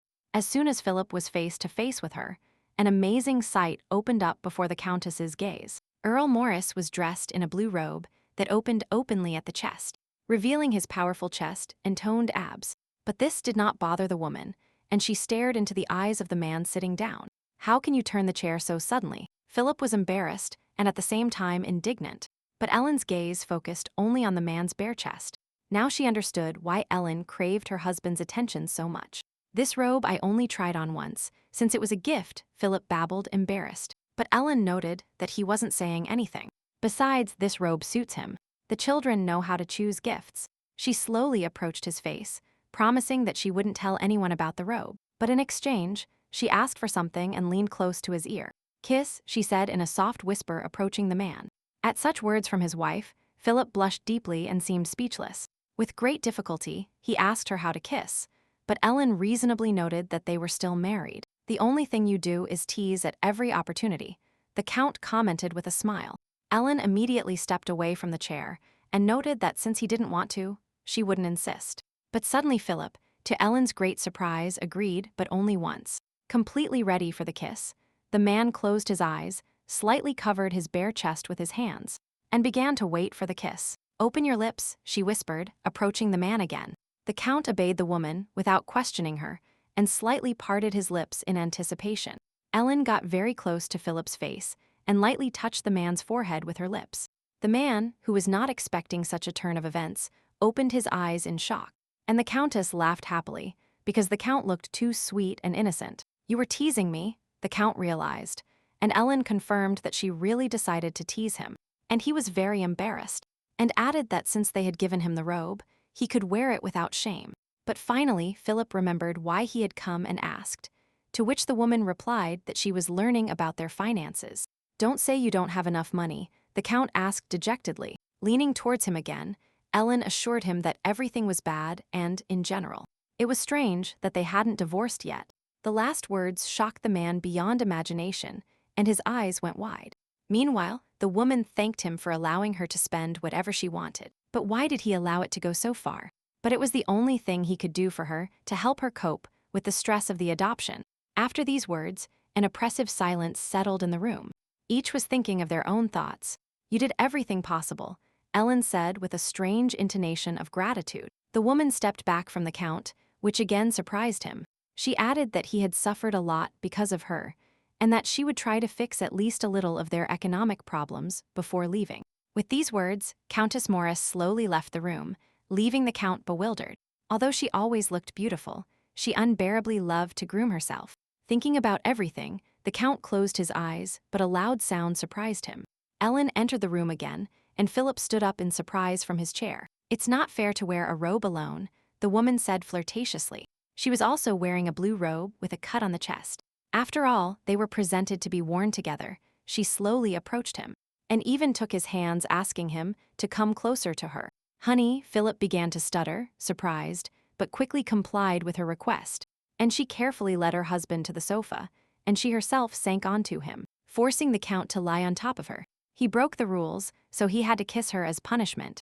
Being sexual without prior notice is also a violation. When she said this, her breasts and the neckline of her robe swayed sensually.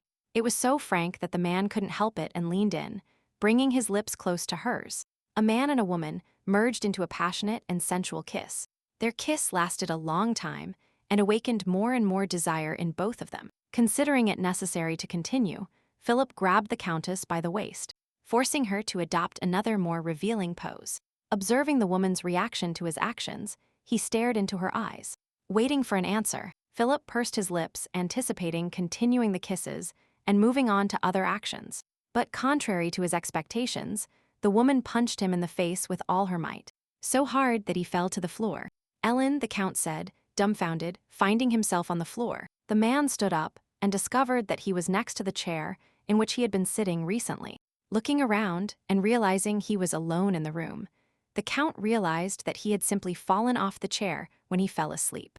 And everything that had just happened between him and Ellen was just a dream, but he really liked it. Meanwhile, Ellen, after changing her clothes, was lying in her bed. But her thoughts tormented her. She didn't know what to do now. Maybe she went too far, because she simply kissed her almost ex-husband on the forehead. Lying in bed, she wondered if maybe they still had a chance to improve their relationship. But this story must have a villain, otherwise it will be too boring. The villain creates tension, and the main character receives the reward she deserves. But be that as it may, now she is Ellen and she cannot continue playing the role of villain. Knowing that this will lead her to death, she decided to sell everything to get funds for her business, leave a little for Philip, and leave this house and also take care of the children. "Okay, I'll start tomorrow," Ellen, full of determination, sat up in bed. She can do anything and will carry out all her grand plans.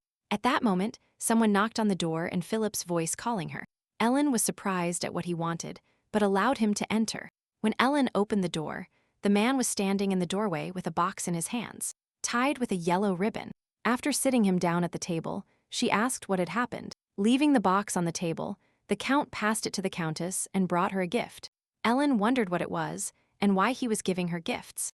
"I won't use it anymore," Philip replied.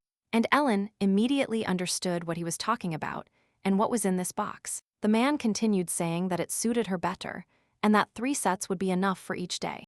Many thoughts were swirling in the Countess's head.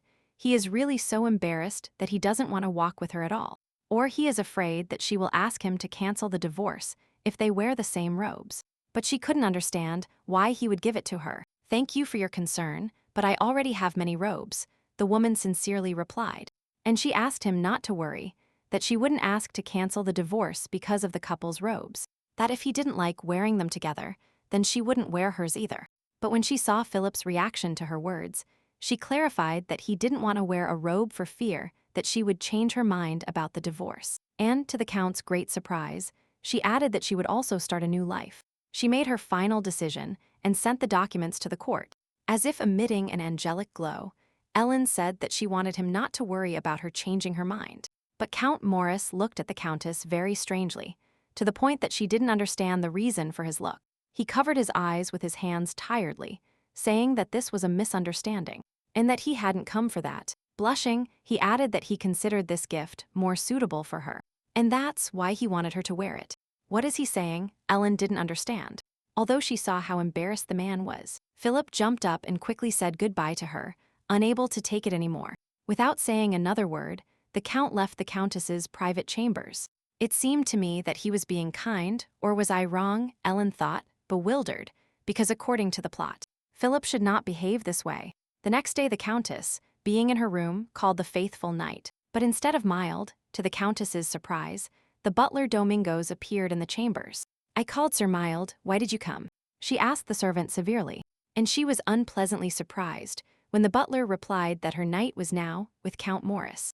Domingos replied that the owner had called him, but this didn't clarify anything for the Countess. Why did Philip suddenly rarely call Sir Mild to his house, and what business could they have? The butler added thoughtfully that today the Count called him immediately as soon as he entered his office. And then Ellen began to worry. The servant offered his help instead of the knight, but the Countess assured him that was not the case, and asked to call a merchant who had a lot of money. To the butler's great astonishment, the Countess announced that she was going to sell all her works of art. Domingos said that the most active buyer here is the merchant, who is currently on their grounds, but he is known for undercutting the price, so he thinks it's better to hire a professional appraiser, even if it takes time. Okay, then call both of them, decided Countess Morris. It is also necessary to organize a party in honor of Leela, a grand banquet to which all free aristocrats are invited. Prepare everything down to the smallest detail. Ellen seemed very inspired while saying this. That same day, a merchant arrived and immediately committed to offering the best price, without forgetting to thank her for the invitation. Ellen's gaze rested on the man's thick fingers, from which huge rings hung. He seemed terribly greedy. She went to the 4th floor and ordered the merchant to follow her to show him the things. Soon they were already standing in the middle of the chambers, looking at the Countess's collection, and the salesman began to evaluate. "This glass figure is a bit old. I offer 2 gold coins," the cunning merchant began. Mild whispered to the lady that 5 years ago it was worth 10 gold coins. The merchant moved on to the next figure, considering it good, and offered 5 gold coins for it, which greatly surprised Ellen because, as the knight said, this figure cost 4, and it was sold by the same merchant. She realized that he was trying to gain her trust, and then lower the price of everything else to cheat.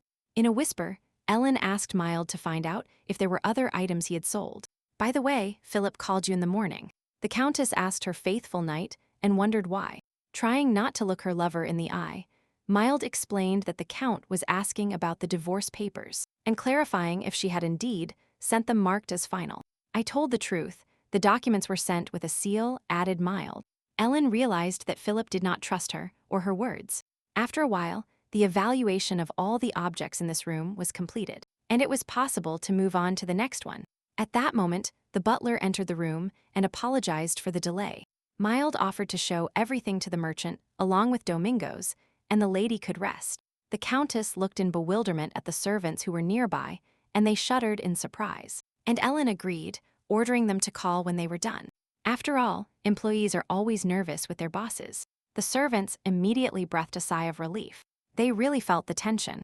Leaving the room, the woman thought that she also worked and knew what it was like. Meanwhile, the Countess decided to take a walk in the garden because it was sunny, and the flowers were fragrant. After a while, she looked in surprise somewhere along the path. There, on a high garden ladder, a young man was working decorating a tree. Ellen hid behind a nearby tree and watched him in silence. Soon the young man took a couple of steps and descended from the stairs to the ground. And although the work was not easy and drops of sweat ran down his face, he looked very happy. Then he took the wooden ladder with his strong hands and moved it a little to the side with the intention of continuing to work.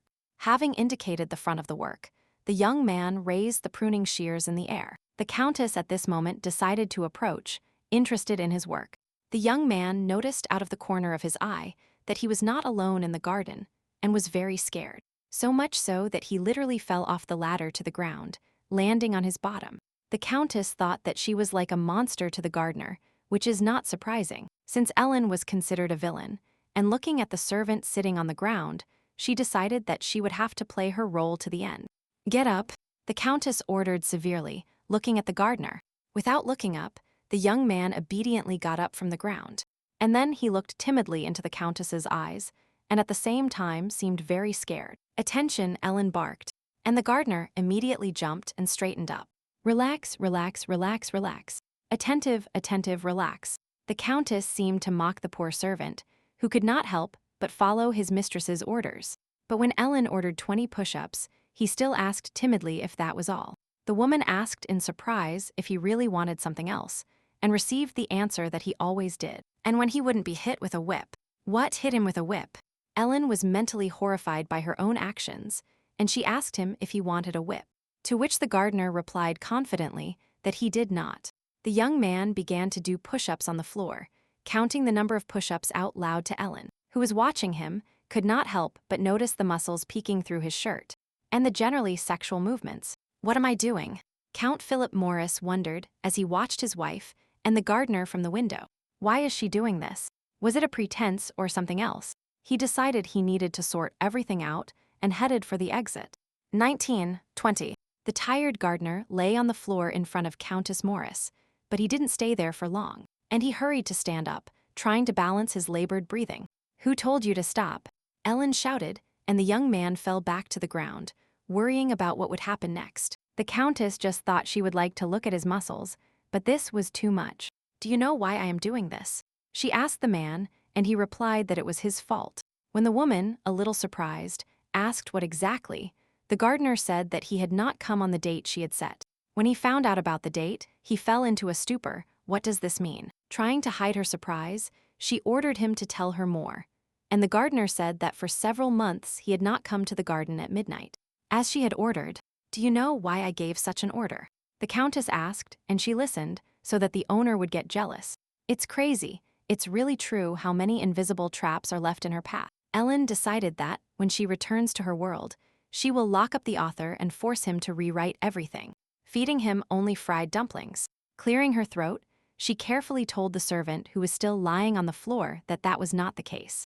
Then she ordered him to stand up, which he did without hesitation. The Countess explained that she simply lost her temper then, because he greeted her incorrectly. And from now on, he should greet her properly, and not avoid her if he meets her accidentally. The young man respectfully accepted the order and bowed to the Countess, who ordered him to continue working. As she left, she thought that, despite his brave appearance, this young man was too naive. But his muscles are really impressive. The memory made her smile. Something funny happened. Philip's voice rang out, and Ellen turned around in surprise. She replied that it was nothing special, but the Count added that she was joking with the gardener. "I saw you through the window. It looked as if you were playing with a puppy." An incomprehensible expression froze on the Count's face. Ellen realized this. She had accidentally achieved what the old Ellen had planned. The Countess explained that she was actually punishing him for not greeting him. Previously, the gardener would simply run away without greeting him, so she punished him to see if he had done something wrong. Philip's face lit up and he said that, since Hade was rude, he would lock him in prison for 3 days, which left Ellen literally bewildered. In a good mood, the Count set out to leave to do it immediately, but the woman grabbed him by the sleeve of his shirt, asking him to wait, because it wasn't necessary. Rudeness towards the Countess deserves punishment, Philip insisted, but maybe it's better to fire him, she suggested, and the Countess wondered why he had reacted like that, if he was really still angry. Taking her husband by the hands, she assured him that everything was fine, and the servant promised to behave politely in the future, so she asked him to leave him alone. "Then let's take a walk together," the Count suggested hopefully all of a sudden. And to soften the situation, Ellen agreed to be honest. She was not at all against walking. Philip, like a true gentleman, offered his hand to the lady, but she pretended not to notice. It was too awkward, and she couldn't do it. It was a sunny day. The surface of the lake shone under the sun's rays. Everything around was fragrant. Ellen Morris walked through the garden. Philip silently followed his wife. The sky was a bright blue. The wind was blowing pleasantly, and somewhere the trill of an invisible bird could be heard. Philip and Ellen raised their heads to the sky, wondering where the bird making those amazing sounds could be. And a little blue bird perched high up in a tree and sang happily, and the Countess realized it. Philip also saw this beautiful creature. It turned out to be a bluebird. At the same time, another sound was heard, this time sharp and a bit scary. Ellen was a little scared, and the Count replied that there was no one there. And this scary sound is made by a woodpecker that is building a house nearby. But as much as Ellen looked, she couldn't see this woodpecker. And then the Count offered her his hands, asking for permission. And the next moment, he lifted the woman by the waist and placed her on his shoulder. "Do you see it now?" he asked, holding the light and fragile Ellen with both hands. And indeed, after looking closely, Ellen saw a small bird in the treetop, intensely chiseling the bark. And although she saw what she wanted, she was worried that Philip would find it difficult to hold her. "Everything is fine. Look at everything you want." Philip was very happy, and that was reflected on his face. Ellen even blushed. He looked so handsome when he looked at her. That face is simply illegal. And yet, Ellen asked him to put her down. Since she had seen enough while the Count was doing this, he said that last time he was surprised at how she, so fragile and elegant, could lift him into the air. Ellen even felt embarrassed by such a compliment, not knowing what to say. Then she was so shocked that she doesn't even remember how it happened. Philip continued to admire that, although it was unexpected, it was very impressive.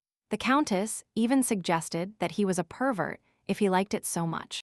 "That doesn't mean I want to be hit again," Count Morris retorted. Considering the situation resolved, Ellen suggested changing the subject and moving on.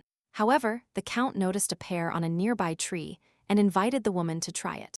Ellen looked in the direction he was pointing and said the pear was high and she wouldn't be able to reach it. Without a word, the man bent down to the ground and picked up a stone that was nearby. With a strong and precise movement, he threw it inside the hanging bag. The fallen fruit immediately fell to the ground and rolled right to the feet of the people under the tree. This whole action made a great impression on the Countess, and the man added that it was nothing special. He had always done it since he was a child. Then the Count walked slowly towards the fallen fruit and carefully picked it up from the ground. But he didn't give it back to her immediately, but went to the water to wash the pear. When everything was finished, he invited Ellen to sit on the nearby flat stones. Ellen accepted his invitation and sat carefully on one of the stones. From somewhere in his chest, Philip took out a small knife and, sitting next to the woman, he started to peel the pear. After cutting a small piece, he added that it must be delicious and invited his wife to try it. "The juice is dripping on your hands. Eat more carefully." He brought a piece of pear directly to Ellen's mouth. The woman chewed with pleasure the offered piece and looked with delight at the man sitting next to her. The pear was very tasty, but the atmosphere somehow changes strangely. Is this really what he is thinking about? A man and a woman sat side by side on a flat stone on a sunny day. And they talked. When they finished the fruit, they moved on and Philip asked her if she liked the pear. Ellen replied that she liked it, but asked where they would go next. Earl Morris suggested looking at the kennel located nearby. And soon they arrived at a small fenced area, which was a dog kennel. There were several cages in which dogs were sitting, while other dogs were walking around. One of the servants immediately approached the Count and greeted him. Philip immediately asked how Blanc was feeling. The servant replied that his wound had healed, but that he was limping slightly on his front leg. His condition is such that he can live, but he is no longer suitable for the house. "This dog is big and eats a lot, so it may be necessary to put him down." Ellen was surprised when she heard about the euthanasia. However, Philip was not at all worried about this. He believed that they had no other choice. "Wait," she shouted in fear. Under no circumstances could she allow this to happen. The Countess couldn't understand what they were talking about. This dog had been wounded while hunting, and the servant confirmed that Blanc had been under an elephant's feet. They used him for a dangerous hunt, and now they want to kill him because he has become useless. The Countess was indignant. Scared by the lady's tone, the servant babbled that he was simply following the lady's instructions. And Ellen became depressed again about the number of traps of this type that exist. The servant repeated the order she had given before. Blanc and Gwen, as well as other dogs with the names of her relatives. If they suffered harm, they had to be destroyed. The Count carefully placed his hand on the woman's shoulder, asking her if everything was okay with her. Lately, she had had problems with her memory, and she replied that she really didn't know what was wrong with her. Mentally, she reprimanded the old Ellen in every possible way for how she could name the dogs after her relatives and order them to be killed. "Do not kill Blanc. Take care of him," she finally ordered the servant. The dog, as if it realized that we were talking about it, straightened up and vigorously wagged its tail. "You are saved, honey. I thought I would have to secretly send you to the town," she said affectionately to the animal. Ellen also wanted to pet the dog, but first she asked if it would bite her. The Count took his wife by the hand and assured her that it wouldn't bite. It was his dog. As soon as the woman's hand touched Blanc's head, she noted with delight that it was so sweet and soft and generally a good boy. Philip looked in surprise next to his wife. Could it really be Ellen? She never behaved like this. After talking a lot with the pet, the Countess said that it was time for them to leave. A man and a woman walked together through the garden, but each was thinking about something different. The Countess had no idea what else she had done before and wondered if Philip would manage on his own if she didn't interfere. And also Marlborough and Leela, if they would be okay if she didn't touch them. At that moment, Philip said that he had a proposal for her. The art she practiced impressed him a lot, and the Count would like Leela and the knights to learn this too. So Ellen couldn't help with this. The woman thought that the opportunity to teach Leila Taekwondo would allow her to bond more with her. Through training, she could earn the trust of her stepdaughter, but she was still worried about whether the girl would want to learn from her. The Count asked her not to worry about that, because if she asked, she would agree. However, he offered to teach not for free, but for 10 gold coins for 10 two-hour lessons. Or he could offer her a house from the list for a year, which surprised Ellen. And it's not her style to just agree, so she asked to think about something else. Instead, she suggested teaching Leela every 2 hours every day. Upon learning that only Leela would be taught, the Count asked timidly if he could watch this, and Ellen agreed to make an exception with him. Okay, then I'll give you all the houses on the list. The man smiled, which greatly surprised the Countess. When they returned to the house, they were greeted by a servant and informed that Sir Sean Lee had arrived and was waiting for his master in the living room. Addressing his wife, the Count invited her to go in first, and Ellen did so. As she left, she thought that Philip had been especially kind today. Was it because she asked not to kill the injured dog, or because she agreed to teach Taekwondo? The Countess had her own affairs waiting for her. She studied the purchase amounts and the current valuation and concluded that they were in order. Mild added that he organized everything and asked if the lady was happy with the work. In total, there are 452 items, but you should only take those that are marked on the sheets she gives you. From the list, she only wrote down about 100 items that she intended to sell, to the surprise and concern of the merchant. Only 100. If you don't want it, forget it, she said, looking at the expression of disgust on the man's face. The merchant asked how much it would cost, and the knight replied 230 gold pieces. Soon the Countess found herself holding a bag with precious gold coins. In the real world, it would be about 230 million won, and the woman's eyes began to shine against her will. But what should she do? This is not enough to pay off Philip's debt, which means there is only one way to use it as initial capital for a business.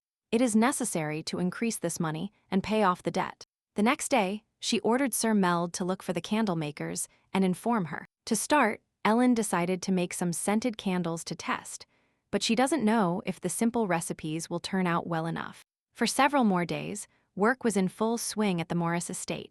The Countess made scented candles with her own hands, boiled the wax in a large cauldron right next to the fireplace, adding various aromatic additives. And even when the maids showed up at lunchtime, she asked to bring something simple for a snack. All her thoughts were absorbed in the candles, but Ellen felt that something was missing. Again and again, Ellen carefully reread the recipes, trying to find exactly what was missing. "My lady, what is Count Philip Morris doing?" He entered the room without knocking, and he was surprised when the Countess said it didn't matter and asked him not to disturb her and to leave. Obviously, not wanting to talk anymore, she asked him not to pay attention to her and to mind his own business. And when the man was still standing in the room, she turned him around and pushed him hard out of the room. Then Countess Morris rang the bell and called the servants. They didn't take long to wait and immediately appeared in the room, but, to the woman's astonishment, Philip was also behind the servant. Beginning to get irritated, Ellen asked him if he had anything to do today, and the Count replied that he had things to do. But she was acting strangely, and he was worried. Ellen ordered the servant to call the gardener Hyde and bring her some things from the kitchen while handing him her notes. Philip suspiciously asked why the gardener Hyde was needed, and the woman replied that there was a task for him, that the Count should not worry, that she would not give him hard work. She also added that he could go about his business. She pointed her finger at the door. They didn't want to see him here, and the Count was forced to leave.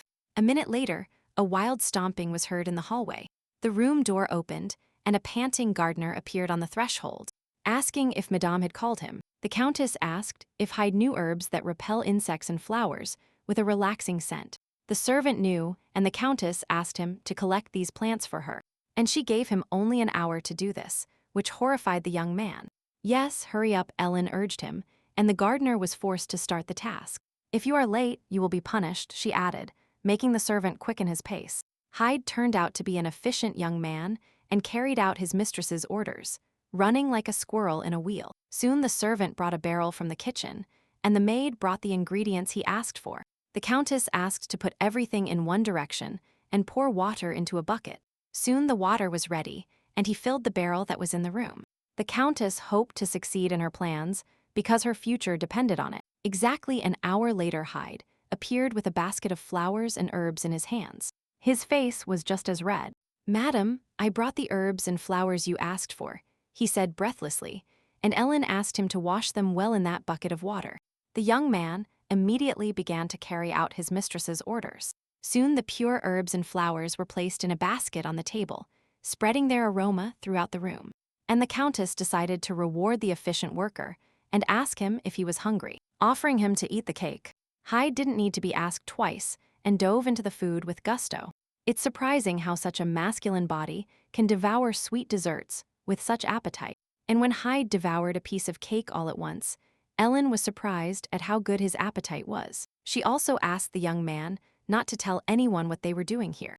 After a small snack, the woman thought about how to use these herbs and flowers, and while she was thinking about this, she heard the surprised shout of a servant behind her. She realized that Philip was here again, and she even heard their conversation through the ajar door. "You have nothing to do. Why are you walking here again?" Earl Morris scolded the gardener. Philip was indignant because the gardener had just come out of Ellen's workshop, covered in sweat. And the young man excused himself by saying that he was simply doing everything the countess asked him to do. Philip, approaching him, asked him what she had asked for, but remembering the lady's recent request, Hyde replied that he couldn't say that. Philip thought that no one could hear his conversation with the gardener, but his gaze fell upon the room's ajar door. There, in a small gap, his wife was looking at him with an angry look. Pretending not to have noticed anything, the count released the gardener, letting him go. Ellen was indignant that Philip came to control everything she did. After several days of hard work, the countess set off again. Approaching the carriage, she asked Mild where the candle-making workshop was located, and she received the answer that it was on the outskirts, so they wouldn't return until late at night. "But this is a deserted place. Thieves often appear there," the knight added worriedly, and he offered to invite a candle maker to the estate. But the woman replied that she had to see the workplace in person. "Maybe we should take some guards with us," he suggested, and the knight added that he should speak like a master. Mild turned around and returned to the house to talk to Earl Morris, and Ellen remained in the carriage, thinking that they might encounter thieves. After a while, Mild returned, but not alone, but accompanied by horses and the Count of Morris himself. Philip immediately pointed out that due to the thieves, the outskirts were not safe, and that the countess would need protection. And although Ellen tried to persuade him that he did not need to go with her, and that she would take the knights, Philip did not agree with this. "You are busy," she pointed out, but the man said that he had specifically cleared his schedule. "Do you really want to stop loving me?" she asked, which made him blush and hesitate. And since he did not answer her questions, Ellen realized that all this may be true. But he cannot love the villainous Ellen, so perhaps he fell in love with the real one. "We haven't divorced yet, so if anything happens to the countess, I will have problems." The count stammered, blushing, and Ellen had to admit that might be the case. Ellen still insisted that she would only take 2 guards with her, but the count did not give up that this could be dangerous. Considering the conversation over, the countess told the count to stay at home and rest, and since he had nothing to do, she let him walk the dog. With the help of her bodyguards, Countess Ellen Morris climbed into the carriage, hoping everything would be fine. Because she was protected, overwhelmed by conflicting thoughts, the countess left on business in a carriage. Accompanied by guards, the count watched this in silence and then sighed wearily, but his gaze changed. He had clearly decided something. The countess told him to take the dog for a walk and hoped he would do so, but the man decided otherwise. The countess's carriage moved slowly through the streets, increasingly less crowded. Ellen looked carefully out the window, noticing everything that was happening around her. It seems Philip said something to the 2 knights who were accompanying her. Of course, she asked them about this, but the knights only repeated that the master ordered to take care of the mistress. if they really thought she would believe it. If thieves appear, it will be in a similar place on the outskirts of town. Mild agreed with her conclusions, but hoped everything would be fine, and that this would not happen. Outside, it was already starting to get dark, but the carriage kept moving forward. At some point, one of the wheels fell into a shallow hole, but this was enough for an accident to occur. "Be careful, my lady. The wheel has fallen into a hole," Mild tried to warn the Countess with a loud shout. However, Ellen herself already felt how violently the carriage shook and fell on its side. "Hand over everything you have or die," an angry shout was heard from outside. The guards who were accompanying the Countess stood up to protect the carriage, but they were surrounded by at least dozens of armed thieves. Ellen could not sit silently in the carriage, and so she intended to get out. However, the knight shouted, warning the lady to return. "Do they not look like thieves?" Ellen said thoughtfully, looking at the people surrounding them. "They look more like refugees than bandits." But Mild promised that they would fix it and asked the lady not to interfere. "Wait a moment." The woman raised her hand in a sign of conciliation. Then, diving inside the carriage, she took out 2 baskets with food supplies. Showing them to the thieves, she announced that there was food here and offered to take it all. Also, she could give them money. The baskets contained varied and tasty food, so much so that the thieves, upon seeing it, literally started to drool and for a moment forgot why they were there. Ellen added that they had even more food. If they let them go, she would bring it too. "You're joking, do you think I'll believe you?" The old bald-maned bandit woke up, and the rest added that they must give everything they had or they would kill them. Mild went out again in defense of his mistress, blocking her with himself and thrusting his sword forward. However, the Countess was not satisfied with this, and despite the knight's indignation, she took a step forward. A brave woman approached one of the bandits and kicked him on the chin.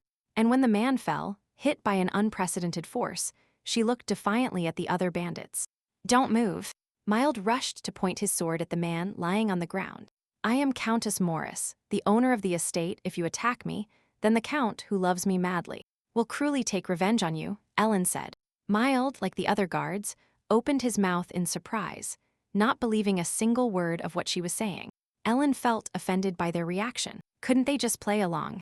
Then the woman continued, offering the bandits an option to end the robberies and live a normal life or become enemies of the Count and die. The main bandit got angry. He really thought they would buy him off, but his enthusiasm diminished when Ellen added that even if they attacked in a mass, they would not be able to defeat her knights. "Look, you still haven't understood anything," she said with confidence, pointing her finger somewhere behind her back. The old man got scared, hoping to see something terrible there.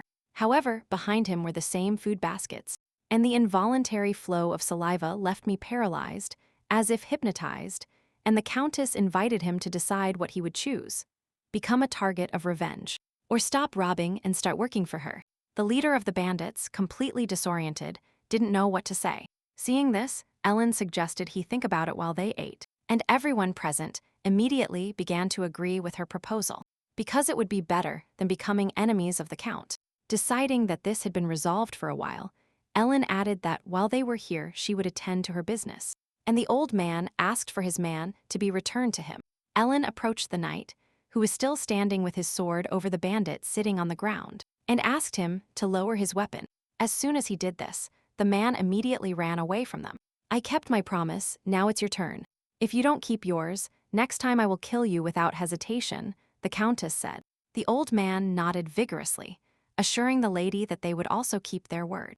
Then Ellen turned to the knight and commented that the carriage was no longer suitable, and ordered them to release the horses. And after a while, the horses were released, not without the help of those same bandits.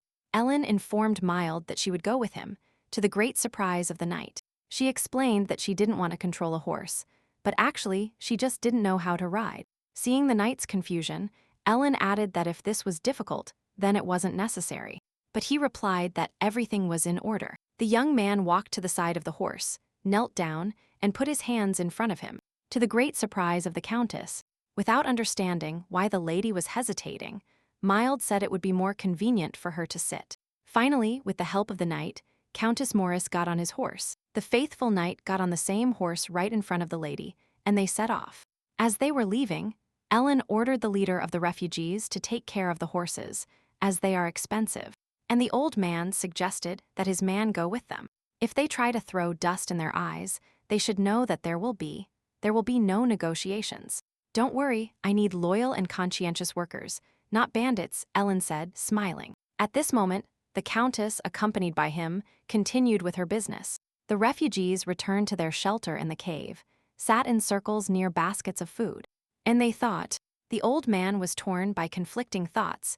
If he made the wrong decision, he could become a slave. He remembered the expressions on the knights' faces and realized that the Count was not so head over heels in love with the Countess. What a funny woman she is. Who does she take him for? The old man thought and decided to listen to her less, because she only talks in vain. While the thieves were eating, strange sounds were heard not far from the cave they had chosen. Damn, what kind of dog is this? The old man was surprised when he heard the dog bark. You're probably talking about Ellen. An unknown male voice was heard, and its owner entered the cave, which made everyone who was sitting immediately jump from their seats and ask who was coming there. In front of them stood a well-dressed nobleman with his faithful dog. He announced that while he was walking with his dog, he came across a carriage that had fallen into a hole, and he introduced himself as Earl Philip Morris, the owner of these lands. This is the Earl himself. The old man thought in surprise, and the man continued saying that if Blanc brought him here, then his people were involved. The leader of the refugees belatedly thought that it was necessary to remove obstacles from the path in advance. Capturing the Count and using him to negotiate is a great idea. If negotiations fail, they will take the money and leave. Yes, this is our doing, he replied confidently to the Count. Philip's gaze fixed on the empty basket, and he asked what was in it. But instantly, he got angry without waiting for an answer, upon realizing what had happened, that it was wrong, and immediately drew his sword, threatening the refugees with violence. It was getting later and later. Ellen was still on the trip with Mild. Soon the horse slowed down, and the knight announced that this was the building they needed. It seemed as if someone lived here, Ellen noticed, but the appearance of the task was depressing. However, she checked with the knight if they had really arrived where they were supposed to be, and Mild confirmed that everything was correct. Standing in front of the closed door, Ellen noticed that the house looked like a haunted house. Soon a girl opened the door when they knocked and almost screamed in horror when she saw who was standing on the threshold. Right in front of her was Countess Ellen Morris herself, and several of her faithful knights with swords ready. The girl knelt down in front of her mistress, begging for mercy. Put away your swords, you scared her. Ellen gave an order to the knights with a signal. Don't be afraid, we didn't come for this. She turned to the scared girl, but she was still shaking with fear, because the Countess came herself, and she also kept asking to be forgiven. It has become very difficult to survive. My father is sick, the girl sobbed, promising to pay the debt as soon as possible, and just begging not to be sold. Ellen tried to calm her down, but she still asked not to be sold, otherwise her father would die. Without understanding what was happening, the Countess looked inquisitively at the knight, and Mild said that the lady was engaged in usury here, or rather, as she said. She showed them mercy. Then the knight asked to step aside, since the Count knew nothing about this. Ellen followed Mild, thinking about lending money to the poor and what that meant. You lent money to some residents, Mild said in a low voice. When the woman asked again in surprise, the knight was surprised if she really didn't remember this. And pretending to remember it, the Countess added that she seemed to be crazy when she signed the divorce papers, that she even wanted to die, so she probably has memory lapses. If suddenly they ask a knight about this, let him explain everything exactly like that. But in any case, Mild added that maybe she doesn't remember this, but she lent money to the residents and hid it from the Count. However, the Countess was interested in what would happen next, and the knight said that people who commit crimes will face execution. So it's all over, the woman asked. The worried knight suggested that there were notes left somewhere and asked if the lady remembered where they were. But Ellen reasonably noted that if she had known, she wouldn't have asked. It seems the divorce was actually a hard blow for the Countess. Supporting the legend, Ellen pointed out that, in fact, some might even commit suicide because of this, because of how strong the impact is. And then they returned to the girl who was still sitting on the floor, begging for forgiveness. Ellen asked her to stop crying, because if she continued crying, she would force her to pay the debt just because she was getting on her nerves. Wash up, we have to discuss something important, ordered Countess Ellen Morris. Upon entering and sitting at the table, the woman was surprised that the building was still standing despite the wind. The situation inside left much to be desired. Everything seemed very rotten, and the stairs leading to the second floor were clearly rot. Soon the girl returned, trying to calm down and get herself in order. She also sat at the table and again asked the countess to forgive her, promising to earn money as soon as possible. "When are you going to pay the debt?" Ellen asked, and she replied that she would try as soon as possible. Then the countess asked if she could make money by making candles, to which the girl replied that she could harvest crops and also sell wheat or chickens. She owed Lady Morris 5 gold pieces, including interest, but if they sent her to the inn. According to the letter sent to her, her father would die of grief. Ellen understood from her words that she had promised to sell her to a tavern, a real moneylender. "Nothing less. Save me, my lady. I am willing to do anything just to stay with my father." The girl raised her tear-filled eyes to her. Ellen asked if she was really prepared for anything, and the girl nodded affirmatively. Ellen asked again if she could make candles, to which the girl was surprised to note that making candles was not profitable. But the countess insisted, and the girl was forced to agree to try. "But this place is too old to be used as a workshop. I will help you with the organization of the workshop and pay you for your work, as well as hiring workers," the countess added, and at these words, the girl was very surprised. Ellen offered to do what she is good at. Then she will forgive her debt and help her earn money. "Come on, don't cry," Ellen shouted at her, noticing the tears in her eyes. Then she called the knight, who immediately brought a small box of candles. Inside there were 12 small candles of different colors, and the countess took one of them out. Then she lit a candle, from which a pleasant aroma almost immediately spread. However, I noticed that the aroma did not seem to mix well. But the girl sincerely admired this candle and asked how the lady came up with this idea. And this was just a test version, which reflects the main idea. Ellen herself is not good at this, so she needs a specialist. "This is true art blessed by the gods. Leave it to me, my lady," the girl said with enthusiasm. "Well, then let's start by signing the contract." Ellen turned to the businesswoman. Meanwhile, Philip, sword in hand, stood over the kneeling and beaten men. "So you are not thieves, but refugees, and my wife told you to wait for her here," he asked them. The old man confirmed his words and added that the countess showed them mercy when they were hungry. But Philip still didn't believe in their words. Mercy and Ellen were incompatible, and when I heard that she personally brought them food and left on business, he was forced to admit that she had really changed lately. However, Ellen Morris is not someone who changes so easily. The old man at that moment thought that they had to think of something else. Otherwise, they would all be killed. Having thought of something, he turned confidently toward the count who was in front of him. He decided that it was better to become his servants than to die here, and he enthusiastically declared that they were unfortunate souls, that the countess had taken under her protection. Listening to him, Philip reflected that they didn't even know how severe the countess was. And when the old man said that if he had known he was her husband, he would have bowed his head without hesitation.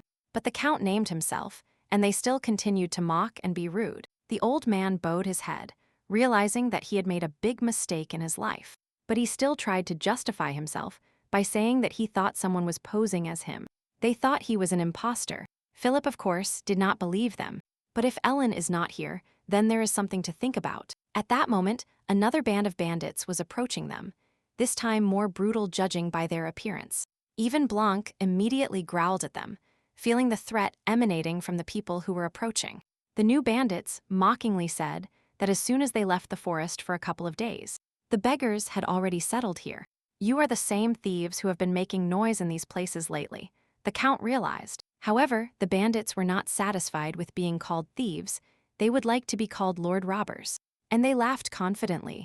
"Hand over everything you have." They brought their weapons forward. Philip realized that the refugees were telling the truth and decided to punish the real thieves for their ignorance. Then he confidently moved his sword forward, preparing to attack. And the next moment, he lunged at the first thief, who did not expect such a thing. However, Philip used not only his sword, but also his arms and legs, kicking another thief in the nose. The bandit fell to the ground in surprise, screaming in pain, and Philip ran towards the next one, skillfully brandishing his sword. The tip of the sword touched the bandit's throat, and he froze for a few seconds. Still kneeling, the refugees watched with delight as events unfolded before them. Soon all the new thieves were already lying on the ground, defeated by Earl Morris. "Tie them up," he briefly ordered the refugees. The old man and his men obeyed without question and tied up the real thieves. A little later, when everything was done, they looked at the defeated with a sense of achievement. Then Philip asked when Ellen promised to return, and received the answer that she would be there in about an hour. Damn it! If she sees this, then he will be in trouble, feared Count Morris. And he asked the old man not to tell the Countess that he was here, that they should consider these thieves as their prisoners, and not mention him in any way. He suggested recognizing their achievements and issuing a resident certificate. At such words, the old man felt indescribable delight and admiration. The Count added that there was only one condition: Ellen should not find out that he was here, and the old man immediately replied that they had never seen him. With a feeling of achievement, Philip and his faithful dog Blanc moved away from this place. If they don't tell the Countess, she will never know what he did. But perhaps, upon learning how skillfully he caught the thieves, she could finally look at him in another way. His imagination painted a picture of Ellen admiring how charming he was. Although if you think about it, this is not necessary. Thinking about this, the Count was still standing at the cave's exit to the general surprise of the refugees. No, and if she finds out, Philip can't decide what to do. In the end he took, I would like to believe it, the right decision, and said that it was better to say nothing, just in case, and the refugees repeated that they had never seen the Count and would not say anything. A few minutes after Philip left, Ellen returned and discovered that the atmosphere in the camp had completely changed. Who is it? What happened here? She asked in surprise, because in addition to the refugees she left here, there was also a group of bound thieves. The old man said that they decided to obey the Countess's will and were going to eat. But then these guys attacked them, forcing them to defend themselves. And a fight started. The real thieves sat on the ground with their heads down. However, the Countess was interested to know why there was such a tense atmosphere. And the old man explained that it was very difficult for them to catch them. Then the leader of the refugees, on behalf of his people, asked for permission to stay and live as decent residents in the Morris Countess's domains. Personally, Ellen did not object, but doubted that Philip would allow it. Then the Countess added that she had sent a messenger to the Count, and that he would inform them as soon as he received a response. In fact, this knight returned much faster than she expected, and not alone. What happened? Why are there so many carts? The woman wondered. The messenger knight replied that he didn't know either when he arrived. Everything was already ready. The Count even sent prison carts, in case it was necessary to transport criminals. Mild commented that this was very useful, and in this way they would transport the prisoners. Does Philip really have some skill she doesn't know about? The Countess wondered. Soon all the carts, along with refugees and thieves, arrived at the Morris estate. However, the Countess did not leave her carriage, and Philip was forced to look inside. And he found the woman sleeping there. Don't you dare wake her. I'll carry her in my arms, he ordered the knights, gently taking his wife in his arms. He thought that since she didn't wake up, it meant she was very tired. As soon as he completely lifted the woman, she pressed her whole body against him with a smile in her dreams. With careful steps, Philip carried his sleeping wife to his chambers. Soon they were in the Countess's room, and Ellen never woke up. The Count carefully placed his wife on the bed and stroked her head. The next moment, Ellen pulled the man towards her with a quick movement, not wanting him to leave, and, to Philip's amazement, she kissed him on the lips. Countess, do you want me to stay here for the night? He asked in surprise. Yes, that's right. Confirming her words, Ellen kissed him again, drowning in passion. She ran her hand down his neck, causing shivers to run through the man's body. Their kisses became more and more passionate, exciting them more and more. A soft smile appeared on Ellen's lips, which was exactly what she wanted at that moment. The next morning on the estate was bright and sunny. Lying in her bed, Ellen narrowed her eyes at the bright light that woke her. Then she felt some discomfort, and was surprised to discover that she was completely naked under the blanket. Gradually, she realized what was happening, and cautiously turned her head to the side. Next to her, Philip was lying equally naked, and covered with a blanket in his bed. Realizing unexpectedly, she screamed heartbreakingly. Awakened by her scream, Philip asked with fear what had happened, and the woman, obeying her survival instinct, pushed him hard on the shoulder. The Count, who did not expect such a reaction, fell in surprise to the floor next to the bed. What is this? Ellen understood on the edge of her consciousness, but she couldn't believe it. Wait a minute. The man on the floor raised his hand in a sign of conciliation. Countess, it's me. Philip finally stood up, thinking that she simply didn't recognize him while she was asleep. And it seems, in fact, that Ellen only now realized who this man was. But she was immediately indignant because one could disturb a sleeping woman, even if she was his wife, thus surprising the Count. You disturbed me. You have really forgot that we are now in a period of reflection before the divorce. Ellen, indignant, covered herself with a blanket, but the Count assured her that he had received her consent. And at that moment, the man's hands were clenched into fists due to an excess of feelings. The woman was indignant because she didn't remember having given any consent. This is not the first time, well, as many times as possible, and yesterday it was you who seduced me. The Count was sincerely annoyed by his wife's behavior. The last words and the man's whole look made Ellen believe that she had really done it. And Philip explained that he brought her here when she fell asleep in the carriage and then kissed her. Yes, first they kissed, and then they said that you wanted me. I was on the verge of a nervous breakdown.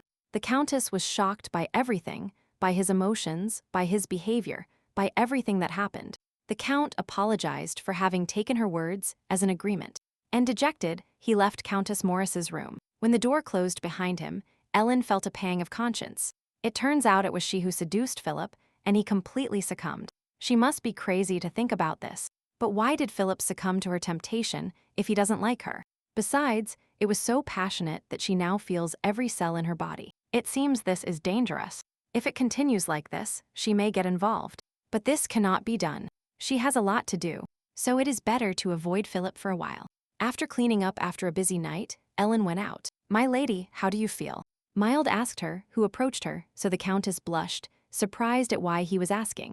Replying that everything was fine, she asked where Mr. Poulter and the others were, and received the answer that there was an empty building in the forest, and the Count ordered them to stay there. Deciding that everything was in order, Ellen ordered the carriage to be prepared. She needed to go to the city again. Soon everything was ready, and Countess Morris left for the city on business. Heading towards one of the buildings, the woman slowly stepped out of the carriage. The assignment was old, but if you ordered it a little, it could serve as a workshop. She decided to sell the rest of the houses, thanks to which she could rent a decent building for a year. The house she arrived at was the one she wanted to rent. However, the real estate agent hired before this incident apologized to the Countess because the owner of the building wanted to sell it. Ellen planned to live here and buy it in a year, but the man added that the owner insisted on an immediate sale. In this case, Countess Morris expressed her desire to speak immediately with the building owner about business. Ellen was led inside the building and drank tea while waiting for the owner to arrive. Soon the door opened, and the same real estate agent appeared on the threshold. He apologized to the lady, but the building owner told him he couldn't come due to work. "Work? What kind of work?" Ellen asked, putting the cup on the saucer. The man explained that the owner was doing a floral arrangement. The Countess was indignant and asked him to tell her that if he didn't come, tax laws might change slightly. After another half hour, a tall, blonde man with glasses finally appeared on the threshold. "I tried to avoid seeing us for your convenience," he began, without looking at the Countess. However, here he was, just as she wanted, and he wondered if she would dare to tell him to his face. Listening to him, Ellen was only thinking about the abundance of handsome men in this world. "You're still arrogant and beautiful," the man said, sitting opposite her. And the woman was surprised that he knew her. Finally, the man looked at her and replied that of course he knew. And somehow he pronounced her name in a special way, but then corrected himself. And he called her Countess Morris. The woman was perplexed. He really knows her. However, the young man noted that it had been a long time since they had seen each other, and she was looking at him very calmly. "Have you really forgotten me?" And the Countess asked mentally what Ellen had done again. The man said with a smile that he couldn't forget it, but Ellen had nothing to answer. "I don't remember you." She decided to tell the truth, which left him stunned. When she repeated that she didn't remember him at all, her words finally reached the man, who opened his mouth on his own in surprise. At that moment, the real estate agent entered the room again, and indicating with his hand to sit on the sofa. The Countess told him that since the building owner had come, all conditions had to be discussed. She would rent the building for a year, and then buy it paying the full price. But the blonde man didn't seem to hear her. He wondered sadly how this was possible. The Countess put the documents on the table in front of him, and asked if her conditions really seemed absurd to him. The building owner indicated to the real estate agent to leave and wait until he called him. The Countess asked Mild with a look if he knew this man, and the knight just shook his head. "That's okay, you can stay." "Tell me," he said, "how easily do you do this, Madame Ellen Bourbon-Renoir?" The man exhaled with disgust, which surprised the woman to know her name before marriage. And he added that he only honestly said he didn't know him. What was the problem with saying his name? He again surprised the young man. Alexander Zephyros Bourbon introduced himself formally and with certain pathos. Upon hearing this name, namely Bourbon, Ellen realized that he was from the royal family. "You are very tough, you don't even call me Ark." The man was annoyed by her behavior. He had really forgot all the warm feelings that existed between them. The woman was surprised at what he meant by this, and, to Ellen's great indignation, this blonde young man explained that she had dated him before and then got married. Seeking the knight's support, Ellen asked him if he knew about this, but judging by his expression, he didn't know. Realizing that he might not be believed, Alexander showed a special gold ring on his finger. Mild immediately bowed and apologized to His Highness for not recognizing him. "This is the 7th principle of the Bourbon family. I saw it when I was 12 years old," he told his mistress. The woman was again mentally indignant by the fact that Ellen Morris had managed to do something strange here as well. Wait, that means this is an acquaintance, and even someone with whom she had a relationship. After handing him the documents again, the woman suggested that they finish their business first, and then talk about their common past. Alexander said that she was really cold-blooded, but he agreed to do so. After a while, all issues were discussed, and the lease contract was sealed. "So how about we talk?" The man returned to the question that worried him a lot, and the next moment, he realized that he hadn't even read the document correctly, but he had already stamped it. But Ellen was already gathering the papers, thanking him for the work done. "It's okay, I'll read it again and pay on time, Ark," she smiled expressively. And the Bourbon prince, who was about to take the documents to check them, he froze with his hand outstretched, blinded by her smile. "Well, so be it, to be honest. I was going to sell this building before the situation got worse." Upon hearing the words about the situation worsening, Ellen became cautious. "It seems like he knows something, but in any case, he shouldn't say it out loud. This is the first time you've thanked me." The man seemed incredibly happy about this. Ellen, satisfied, added that thanks to him, she was able to accelerate her business. However, Alexander drew attention to the fact that she considered the business to be hers. "It's really the case that the Count isn't doing this." And when Ellen confirmed this, he added with a smile that it seemed that this time they wouldn't be able to avoid divorce. The Countess found it strange to hear words about divorce from an acquaintance, but really from a stranger. "So now you can marry me," Alexander added confidently. Ellen was dumbfounded. What nonsense! Why should she marry him?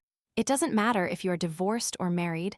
I love you," said the Bourbon prince, blushing, and looking her straight in the eyes. Ellen was seriously frightened by his persistence. She stood up from her seat and said that since the contract was concluded, she was leaving. However, the man was not going to let her leave so easily, asking her to wait. He grabbed her hand. Ellen shouted in surprise, and besides, his grip was quite strong. "Your Highness, this is too much." Mild separated her and the prince, defending his lady. Other events happened at an unimaginable speed, shouting that he should not interfere. Alexander gave the knight a loud slap in the face. The disheartened Mild, with his cheek reddened by the blow, looked silently at the prince, but Ellen was instantly angered. How dare he raise his hand against her knight? The next second, without thinking, she kicked the 7th Bourbon prince in the knee with all her might. From such a blow, Alexander immediately bent over and rubbed his bruised leg. "My lady, please calm down. This man is a prince of the Bourbon family," the knight said, frightened. Ellen herself realized that she had acted too hastily, but in her defense, she said that if he hadn't grabbed her so abruptly, this would not have happened. Repeating once more that she was leaving, the Countess and the knight hurried out of the room despite Alexander's attempts to stop her. Turning around, she added that if he wants to cause a scandal, he should do it through her husband. Upon leaving the room, she heard that the prince agreed with her words, and he planned to inform the Count of everything in the near future. Alexander followed her outside and simply watched as Ellen got into the carriage. However, the Countess was not going to pay attention to this man and simply turned her back on him. How tired he is, she thought, still feeling indignation in her soul. Maybe she should have been more restrained. The woman still thought. Earl Philip Morris at that moment was thinking about what happened to his wife. All her words from last night are true, and what if she really isn't his wife? Ellen said this last night before everything happened. After their kiss, she fell asleep again, and Philip decided that he would simply lie down next to her, and he would sleep peacefully. But looking at the woman sleeping peacefully, For some reason, he felt a huge heaviness in his soul. He took off his shirt to finally be able to lie down in bed and fall asleep. And at that moment, Ellen turned in her sleep and grabbed him tightly by the waist.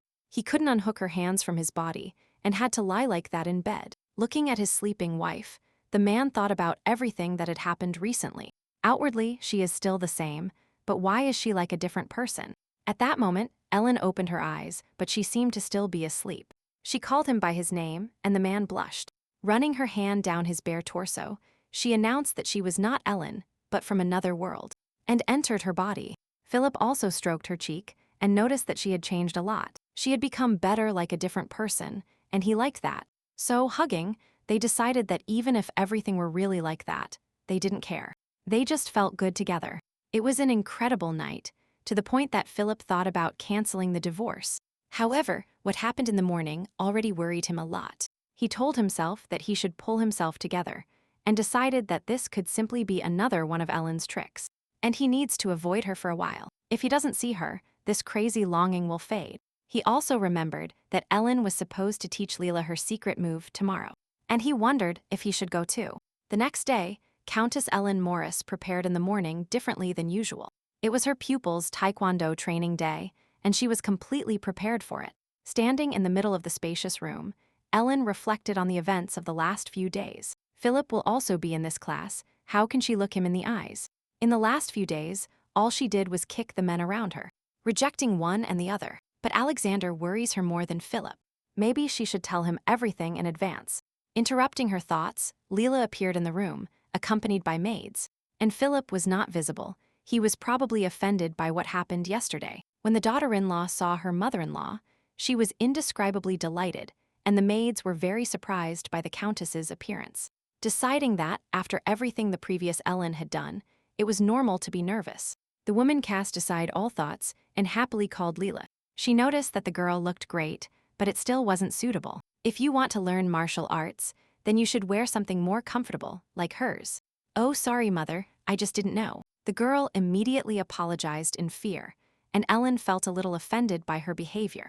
She asked not to be afraid of her. She apologized for her words, and then asked the maids to bring her a smooth wooden board. One of the maids immediately rushed to carry out the lady's order, and Ellen sent Leela to put on something that wouldn't hinder her movements, and the girl officially accepted the order. Seeing her daughter-in-law retreat to her room with the maids, Ellen noticed that she was burning with impatience. After a while, Layla returned dressed in comfortable pants. Let's start learning taekwondo, Ellen announced. And inviting the girl to sit on the sofa, she asked her to watch her movements carefully. One by one, Ellen demonstrated various elements of taekwondo using her legs. When she finished, she was glad she hadn't lost her skill. And Leela sat on the sofa with her eyes wide with joy. Then Alina ordered the maids to hold one of the boards she brought. But the girls asked for mercy. Although the Countess noticed that she didn't say she would hit them, she still had to listen to the girls say they would try harder, and would beg for mercy. Realizing that they were too afraid of her, Ellen's gaze landed on the window. Approaching it and opening the doors, she loudly shouted the gardener's name. Seeing him, she asked the young man to come up to the room. Immediately, she added upon seeing that he was in no hurry to carry out her order. The next second, he came running into the house, dropping the scissors he had in his hands. And after half a minute, a breathless young man stood on the room's threshold. Wondering how he could be useful, she pointed to the boards on the table and said to take one and hold this board as she told him. Hyde took the upper board in his hands and held it awkwardly, and the Countess corrected him a little, adding that if he breaks it with a blow, take a new one. Taking a fighting stance, the Countess ordered to hold the board tighter. The next moment, she waved her hand and kicked the board in a circle. A loud crack was heard, and from such a strong blow, the board in the gardener's hands split in half. Everything happened so fast that no one understood anything. Hyde screamed in fear. The board split and crumbled in his hands.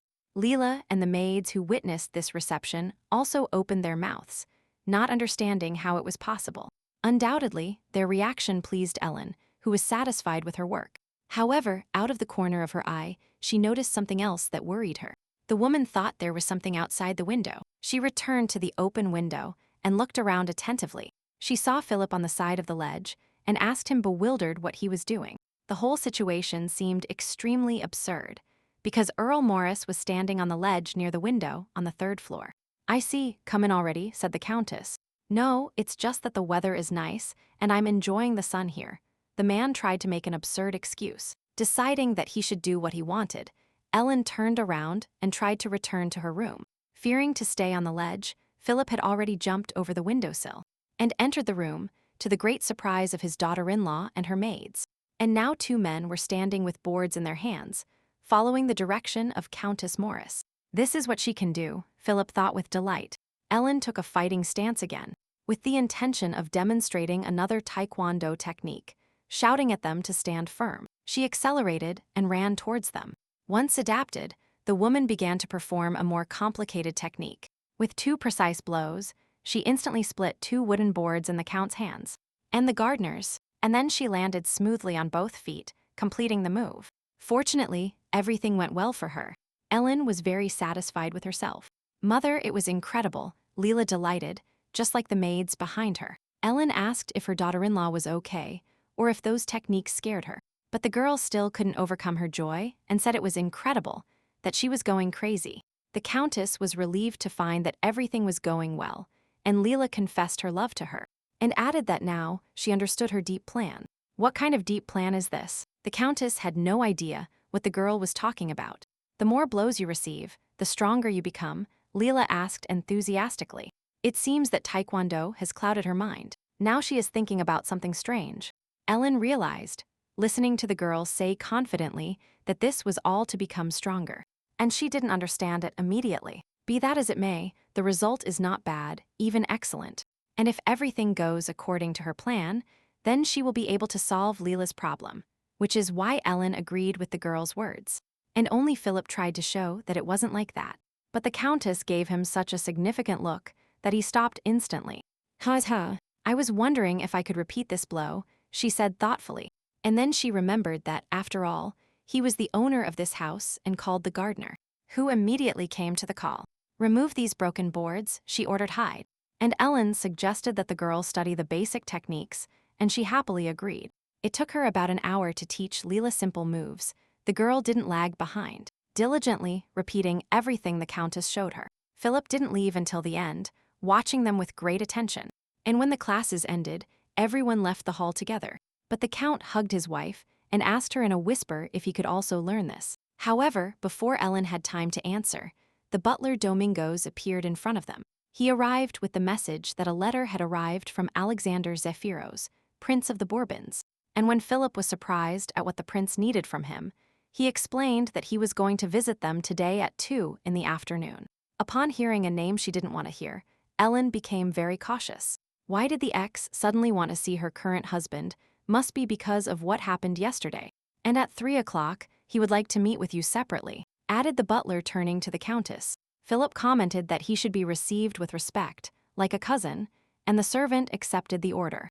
Then, the Count turned to his wife and asked her what she was going to do if she would go out with Prince Bourbon, while Ellen was worried that everyone would find out how she hit Alexander, and that he was Ellen's ex. Because she replied that no, that she would not meet with him. "I don't like visits without prior notice," the woman said categorically. Philip told the butler that only he would meet with the guest today. Ellen was preparing to leave the house during the guest's visit and thought she didn't want to see him, not out of fear, but out of disgust. Mild, who was accompanying the lady, noticed a basket of buns in her hands and asked her why she needed it, to which Ellen replied that she wanted to give it to the refugees. Then the knight offered his help and took the basket from the lady's hands. He also offered to bring the horses, but Ellen stopped him, saying they would go on foot, in response to Milda's reasonable objection that it was too far to walk. She said it was no big deal. When she was leaving, the Countess turned around and saw the Count waving at her at the window. Before she had time to go out the door, she heard the call of the maids. The girls ran towards her with the same baskets of bread and said that the master had ordered to take more bread for the refugees. The woman, surprised by Philip's behavior, thought it was strange, because he hadn't liked this before. Assuming that maybe it was all because they helped get rid of the thieves, recognized their merits, and even gave them the right to become residents of his lands. The woman was glad that this problem was solved so easily, but something was wrong. At 2 in the afternoon, a richly adorned carriage approached the entrance to the house. As soon as the man came out, Earl Morris respectfully greeted His Majesty. Alexander Bourbon, shining like a diamond. He also greeted Philip and asked him how he was, since it had been so long since they had seen each other. Count Maurice was sincerely happy to see the Bourbon prince again and invited him into the house. Soon, the important guest was invited to the guest room, where he was offered tea. In fact, Philip wondered what Alexander needed if he had really come to discuss the contract with Ellen. A little earlier, he had asked his wife what business she had with the Bourbon prince, and she had answered that she had rented his building on Fifth Avenue. Although in the process, some problems had arisen. Upon learning which building she was renting, Philip was very surprised. After all, a few months ago, he already tried to rent this place, and then he was denied. So, how did she manage to close the contract? She was just being very persistent, the woman said. Then Ellen talked about property laws, which means he came to demand compensation. Philip assumed, while drinking tea, he thought that Alexander was not the type to do something like that. Maybe he wants to discuss political issues, the Count suggested. What delicious tea. Its golden tone reminds me of the Countess's hair color, Alexander suddenly said. Philip wondered what Ellen would have to do with that. But maintaining decorum, he said he was very glad that the guest liked it. And Alexander did not stop praising the tea. He added that if the Countess were with them, now it would be much better. And these words were already beginning to irritate Philip. Wondering why the prince said this, he suggested that the prince valued his family. The Count agreed that Ellen could know his cousin. Naturally, we are cousins, but it's a bit strange to consider family, the Bourbon prince added, laughing. He also noticed that the Count himself knew the character of the liquor store owner very well. Tired of the prince's nonsensical chatter, who probably came to talk about the contract, the Count asked him if he wasn't here to meet with Ellen. And the prince confirmed this, noting that if he asked her, maybe she could come to them. But all his expectations vanished when Philip added that, unfortunately, she was not in the mansion now. Ellen was busy with her business. Lately her schedule is very busy. They say you filed for divorce. Maybe that's why the Countess started doing business. Alexander did not stop poking at Philip. Upon hearing the prince's words about the divorce, Count Maurice seemed to be struck by lightning. Smiling sweetly, Alexander asked if they were really going to get divorced, and to be honest, he came to find out. If a miracle doesn't happen, we will get divorced, Philip replied in a rude voice, not understanding why he was interfering in this. However, the words that Ellen was trying to impress again made Philip look at him inquisitively. You don't have to worry, Count. This is just between Ellen and me, the guest added in a mysterious voice. But Philip understood that something was wrong here and still wanted to know what was happening. And he told it to the man sitting in front of him.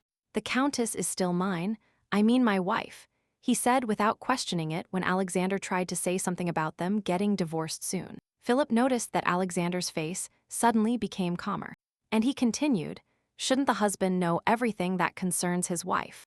The prince clarified if he really wanted to know, and when Count Maurice confirmed it, he agreed to tell everything. After all, they are almost divorced anyway, so there is no point in hiding it. The point is that Alexander Bourbon began the account of what happened last night in the house. In the end, he added that after that fight he was a little traumatized and looked at the Count with anticipation. Although he didn't believe he could do such a thing, the prince assured him that that was the pure truth, without any exaggeration. He even pulled up his pant leg to show the bruise he had on his leg. This time Ellen had really crossed the line, Philip thought worriedly. Attacking a person of royal blood is a crime. Even for Countess Maurice, it seems to be true. At that moment, Ellen, accompanied by a faithful knight, finally arrived at the refugee's house. Carrying the bread basket myself turned out to be a great idea. Its new residents received their mistress's arrival with delight and admiration. My lady, you are simply a saint, the old man admired, barely containing his emotion. The people also added that they were willing to do anything for her, no matter what she asked. And Ellen was very satisfied with her work, because she was even able to draft a perfect lease contract. Upon returning to the estate, Mild turned in surprise towards his mistress. There was an adorned carriage right in front of the entrance, and they realized that the high-ranking guest was still there. The butler ran towards them with an urgent message. My lady, the gentleman ordered to accompany you, he bowed, turning to the Countess. Saying that she was busy at the moment, Ellen decided to send Mild, because he was there, and he could explain everything to him. What exactly did this eccentric prince manage to tell Earl Morris? Soon, the butler took Countess Morris's knight to meet the Earl. And his guest. Where is Ellen? Both men asked in unison. Domingos bowed and informed him that she still could not come, so she sent Sir Mild. Alexander noticed that she seemed to understand how serious all this was. At that moment, the knight bowed in greeting and said that Madame had ordered him to tell about that incident. Then tell everything that happened that day, everything that happened between Ellen and Your Highness, Philip ordered. With a quick glance at the prince, Mild clarified if he should tell him everything in detail. His gaze did not escape Philip, and he wondered why the knight was constantly looking at the guest. And very irritated, he replied that it was necessary to tell everything. Mild accepted the master's order and began to tell what had happened the night before. He focused especially on how Alexander asked Ellen if she could marry him now, and how the Countess replied that since the contract was signed, she was leaving. That's enough. The Bourbon prince stopped the servant's story, and although the knight tried to add that there was still an unfinished story, he interrupted him saying that he had already told the Earl. Only Philip sat bewildered, listening to this story and not understanding why the prince had come. What about Your Highness, suddenly grabbing the lady's wrist? Mild asked. These words made the prince fidget nervously, noting that this detail could have been omitted. But as soon as Philip understood the meaning of the words, he instantly realized everything. Getting up from the sofa, he added that the knight had not yet finished speaking, and Alexander had to agree with it. Philip ordered Milt to continue his story with a look. The knight, a little confused, continued saying that when Your Highness suddenly grabbed the Countess by the hand, that was when it all happened. It was then that the Earl finally understood the meaning of his words. While he was simply grabbing Ellen by the hand, everything happened very fast, said the cautious knight. He told how he stood between the Countess and the prince when this happened, and how he got slapped for overstepping his boundaries, and even how Ellen defended the knight when she saw his red cheek. Then the Countess kicked the knight. The embarrassed knight finished. Your Highness, you took Ellen's hand. How could you touch my wife without permission? Morris was indignant, confused. Alexander agreed that it was wrong, but still hitting a member of the royal family was too much. He didn't have time to finish when Philip, overcome with anger, punched him in the face with all his might, so much so that the prince's face distorted, and the skin turned red at the point of impact, and immediately turned red. The man, struck on the spot, began to slowly sink to the floor, and a moment later, having lost consciousness, he collapsed completely onto the carpet. The situation was out of the ordinary. Earl Morris, the butler, and the knight looked in shock at the seventh Bourbon prince lying on the floor. Domingos was the first to recover from the fright and approached to check on His Majesty's condition. After examining the man, he reported with horror that the prince had lost consciousness. Philip also decided to check the guest, shook him, and asked him to wake up, but consciousness completely left the man after a deafening blow. Domingos asked in a whisper if he should call a doctor. Philip clearly realized that if something happened to the prince, they would have big problems. This situation was much more serious than what Ellen did, almost a disaster. Countess Morris, after returning from a walk and changing her clothes, showed off in front of the mirror, enjoying the freshness. She wondered if Mild had been able to handle this, and hoped the knight wouldn't be attacked again. And yet, enough time had passed, and she couldn't wait any longer. Ellen decided to go find out what was happening there. She walked slowly towards the living room and saw all the maids standing in front of the door. Wondering what was going on, Ellen entered the room and noticed that there was no one at the table, nor anywhere in the whole room. Deciding that the men were talking business in another room, she headed to the door next to it and noticed that everything seemed to be calm. However, as soon as the Countess opened the door, the Earl, the knight, and the butler who were inside jumped in fear. She realized that the atmosphere in the room was very gloomy, and something must have happened. By the way, where is Alexander? Did he really leave Ellen? She looked around the room. Not finding the guest, she assumed that the conversation had gone well and then looked inquisitively at Philip. However, the man behaved quite strangely and mumbled something about a small problem having arisen. The Countess nervously suggested that Alexander had given an ultimatum and did not want to give in. But even so, she decided to reassure her husband by telling him not to worry. That next time she would fix everything. Ellen tried to apologize for the whole situation, but Philip pointed out that he should be the one to apologize. The woman didn't understand why the Earl should apologize, and, in general, this whole situation seemed strange to her. Even Domingos turned to the lady and told her that the Earl didn't want to offend her. And before Ellen's puzzled look, Domingos simply pointed his finger at the room's sofa and said that His Highness was there. With stiff legs, the Countess approached the sofa and found Alexander Bourbon lying unconscious on it. Mild explained that, when it turned out that the prince had grabbed the lady's hand, the Earl couldn't resist and hit him. He died. Ellen was horrified, but Philip rushed to assure her that he had simply lost consciousness. However, a huge bruise bloomed magnificently on the Bourbon prince's face. "He was hit for holding my hand," the woman asked sadly. Philip explained that he himself didn't understand why he did this. Exhaling wearily, Ellen added that, apparently, it is completely normal here to hit people of royal blood. Everyone present in the room understood that the whole situation could lead to a real scandal. "How serious is this? Could it damage our family?" Ellen asked Philip. She summarized that she had already kicked the prince, and Philip also hit him with his fist. It wouldn't be easy to silence him. The Earl really was so angry just because the prince touched her. In fact, it's kind of sweet. Fine, now it's much more important to solve a big problem. And after laying the prince down, Ellen asked those present if they remembered what they had to say. And do.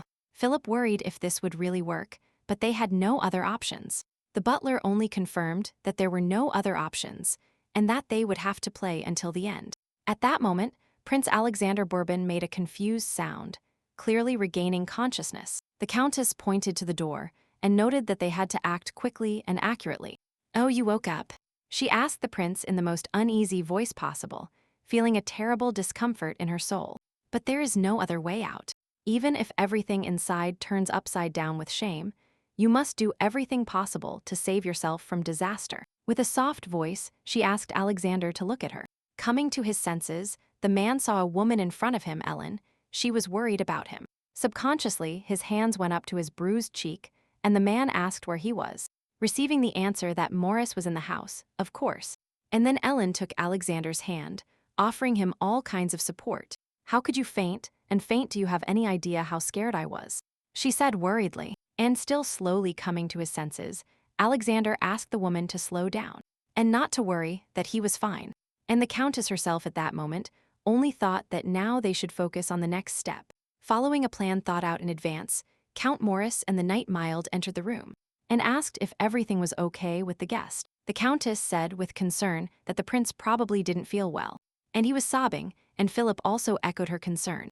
"Don't worry, now everything is fine, he has come to his senses," the Earl commented enthusiastically. Hugging his wife, Ellen watched the prince out of the corner of her eye, and noticed that everything was going as planned, and that Philip seemed to have a real talent for acting. The Bourbon prince watched bewilderedly, the scene unfolding before him. Ellen returned with him and assured Archie that everything would be fine, even if she wasn't worried. "Ellen, why are you so tearful because of me?" Alexander was worried about the woman's condition. The Countess wondered if she had gone too far, if he would have a bruise on his face. Because to erase the marks of the blow, she had to do something. Sitting on the edge of the bed next to the patient, she said he was very important to her. Philip also added that Ellen was so shocked that she spent the whole day taking care of him. From these words, Alexander became even more excited about whether the Countess was really courting him. The woman, almost crying, said she was horrified when she learned he had fainted. He didn't remember for sure, but the man still said he vaguely remembered fainting. The doctor said it was overwork, Mild added. Alexander tried to say that this was possible because the Earl hit him, but Ellen took his hand again and told him he kept calling the Earl while he slept, that maybe he had had a nightmare. She asked him if he had really said the Earl had hit him, and the prince confirmed it, but then added that this could only happen in a dream. Otherwise, how could the Earl afford to do something that would make Alexander think? Ellen said she had just finished changing her clothes, and suddenly he swayed and fell. She was frozen in place by fear. "Or maybe he did it on purpose to worry you so much," the woman asked fearfully. The prince began to assure the Countess that this was not the case at all, and that he didn't do it on purpose. "Do you know my character? Do you want to deceive me?" The Countess was indignant. Alexander was still trying to convince them that everything was serious, and that his eye should be swollen from the blow. Then Ellen ordered Mild to bring a mirror, and the knight obeyed. Walking to another part of the room, he took a small mirror on a stand from the table, and immediately handed it to the Countess, directly in her hands. Ellen raised the mirror to the prince's level so he could see his reflection, and sure enough, there was no bruise on Alexander's face, even though he was completely sure otherwise. "Your Majesty, you and I, of course, are not best friends, but I would never dare to hit you," said Earl Morris. Ellen also added that no normal person would do this, and if it happened, she would leave him and would choose the prince. Alexander Bourbon was embarrassed and blushed at the woman's last words. Completely relaxed, Ellen asked Archie not to worry and to get better. The convinced prince thought that he would probably collapse due to overwork. And to consolidate the effect, the countess suggested drinking a glass of wine and relaxing. To the question of the surprised prince, who did not believe what she was saying, she confirmed that she wanted to drink together and play something. Oh yes, Ellen. That sounds wonderful. Alexander forgot what happened and only saw a beautiful woman in front of him. Soon a glass of magnificent wine ended up in the hands of the 7th Bourbon prince. Count and Countess Morris were also sitting in front of him, also drinking wine in a glass. The wine bottles were being emptied one by one. The snacks on the table were running out. The drunk Philip made another toast to His Majesty's health, and the three of them happily clinked their glasses, repeating the toast to health. It's very fun today. We are drinking together, Ellen, the drunk prince stuttered. I am also very happy, Archie, the no less prepared Countess Morris repeated. Although the glasses were raised one by one, Ellen still left the last one unfinished on the table. The woman noticed Philip's appearance, who looked very drunk. Prince Alexander, like Count Morris, was also very drunk. Ellen decided that it was enough and that it was time to go to bed. She called the butler and ordered him to help His Majesty get to the bedroom. Good night, Ellen, Alexander said, drunk with a cheerful voice.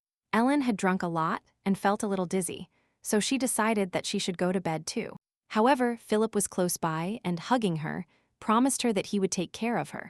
And although the woman insisted that she was not drunk, Philip saw that everything was quite the opposite. Ellen's legs buckled and she grabbed onto the man to avoid falling, still insisting that she was not drunk. Also, Philip drank more than her, and Ellen noticed that he was all wet. It's too hot, the Earl replied, and without thinking twice, he untied the tie around his neck. Then, with the same slowness, he unbuttoned his shirt buttons, trying to cool off a bit. So finally it's colder, he pointed out, showing his bare and pumped torso. Wow, what strong muscles he has, Ellen blushed seeing him. And Philip put his arm around her waist and led her inside the room, intending to take her to the bedroom. The countess couldn't resist because she was drunk, so they left the room hugging. Upon reaching her bedroom, she tried to send Philip to his room, assuring her that she would call the maids if she needed help. But the Earl looked at her with such a loving look and blushed so much that she couldn't look away. The man gently touched her cheek with his hand and called her by her name, forcing her to look him in the eyes. Then he kissed her gently, without finding resistance. Maybe to hell with everything, this is not the first time this happens. Without hesitation, he took Ellen in his arms and carried her inside the room. The door behind the drunk lovers closed dully, hiding what happened next. The following morning, like all the previous ones, was hot and sunny. Ellen opened her eyes as if she hadn't slept and immediately remembered everything that happened last night. Turning on her side, she saw Philip sleeping peacefully next to her, remembering that it was incredible. And she seems to be starting to understand why Ellen was so reluctant to divorce. But the words he said last night that he loved her worried her. This is not serious, he said it when he was drunk. Although, even if they were just words, she still felt good, she decided. Yielding to an impulse of feelings, she gently stroked the man's hair. However, unexpectedly after her movement, the man turned to the other side, leaving the woman puzzled. She decided it was time to get up and hoped Alexander was okay. Countess Morris put on her robe and left her room. Seeing a maid near the door, she asked how Mr. Alexander was doing, and received the answer that he was still sleeping. Deciding that this was good, she ordered not to wake him up, let him wake up on his own. It seems that everything went well. If Alexander had suspected something, he would have gotten up long ago and abandoned the mansion. She decided that, while Philip and Alexander were sleeping, she should take care of her own affairs. After changing and getting ready, Countess Morris left towards Mild, who was waiting for her. Did you rest well, my lady? Asked the faithful knight, bowing. Ellen asked where the carriage she requested was, and the knight replied that he had prepared it further away so as not to disturb the master's sleep. And His Majesty. The countess praised the clever knight and smiled. They went together to the carriage that was waiting for them. Sitting in the seat, Ellen thought she needed to return before Philip and Alexander woke up to have breakfast together. If they didn't see her at breakfast, they would definitely start asking questions about where she had been. Both at the same time, Mild got into the front seat, took the reins of the horses, and waited for the order to ride. Suddenly, a dog ran towards them, and several servants tried to catch up to it. Ellen was surprised to discover that it was Blanc and wondered what was happening. The frightened servants tried to stop the dog, ordering it to stay where it was. However, the dog was very happy to see its mistress and vigorously expressed its joy by jumping near the carriage.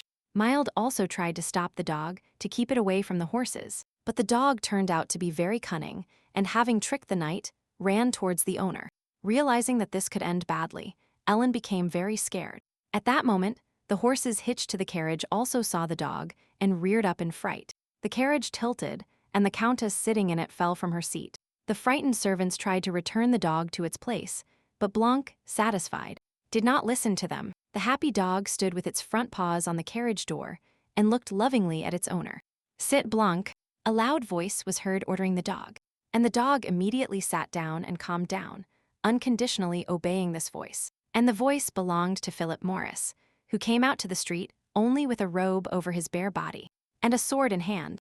A servant approached the calm dog and immediately put a leash around its neck. Indignant at what he was doing, Philip ordered the dog to be tied tightly to the tree. At that moment, Ellen decided to intervene and got out of the carriage, heading towards the count. Philip turned to her and asked if she was okay and if she hadn't hurt herself anywhere. And although Ellen assured him that everything was fine with her, the count forced her to call a doctor.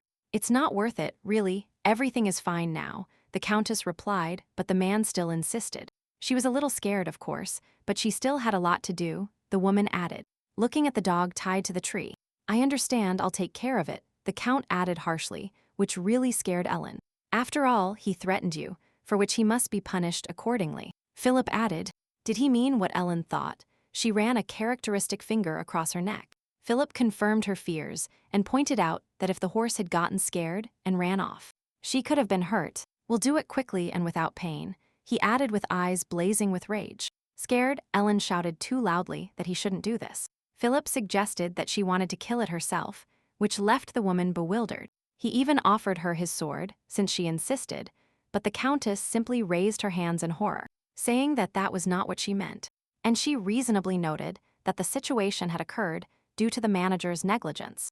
Then the count suggested that she was also going to execute the manager. Upon hearing this, the administrator and the gardener immediately fell to their knees, begging to be forgiven because they just wanted to show the stables to His Majesty's knights. Surprised by the mention of the prince's knights, Philip looked at them interrogatively, and the servants explained that the count himself had said yesterday that he would take care of their reception. Before acting for Alexander, it was necessary to deal with the knights, so Ellen ordered Hyde to keep them busy with something.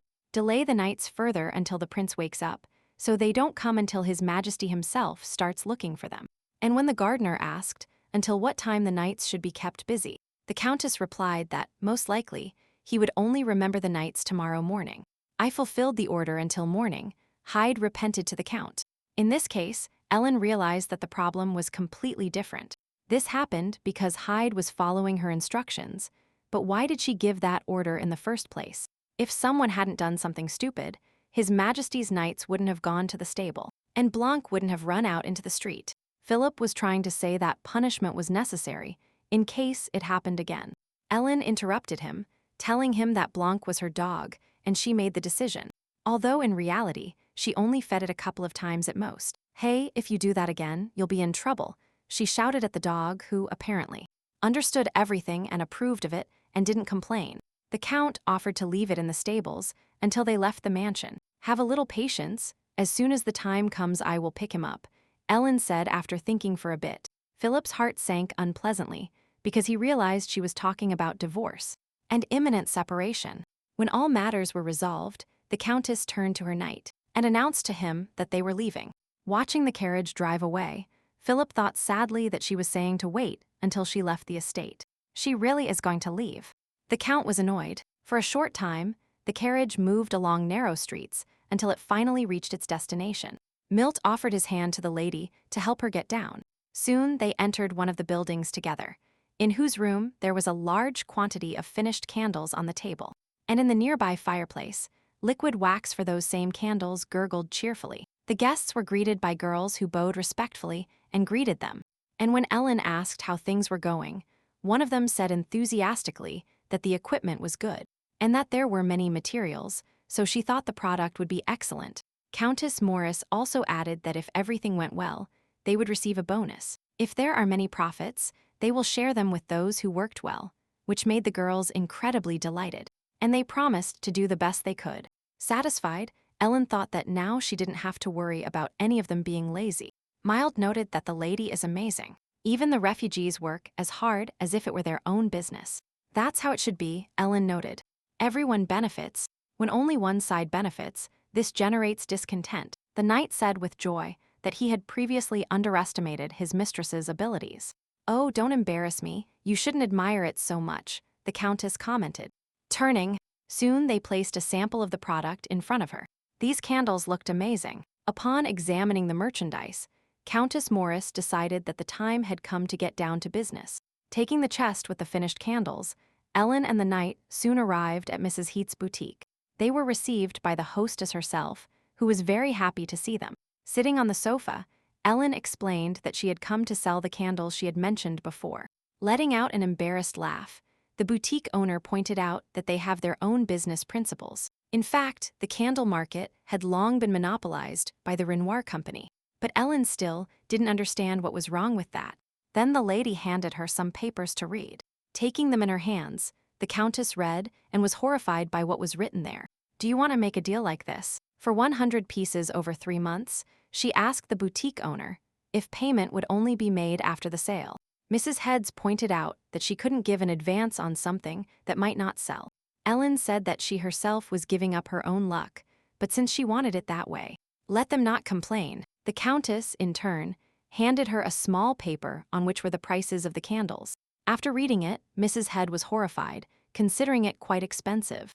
"I simply trust their quality," Ellen said. The hostess agreed, because it was the countess's creation, however. She had in mind that no one would buy such expensive candles, but she still decided to try it. She decided that she wouldn't be a loser anyway, and asked what kind of candles they were. And although Milt stayed there with the box, Ellen replied that she would show her later.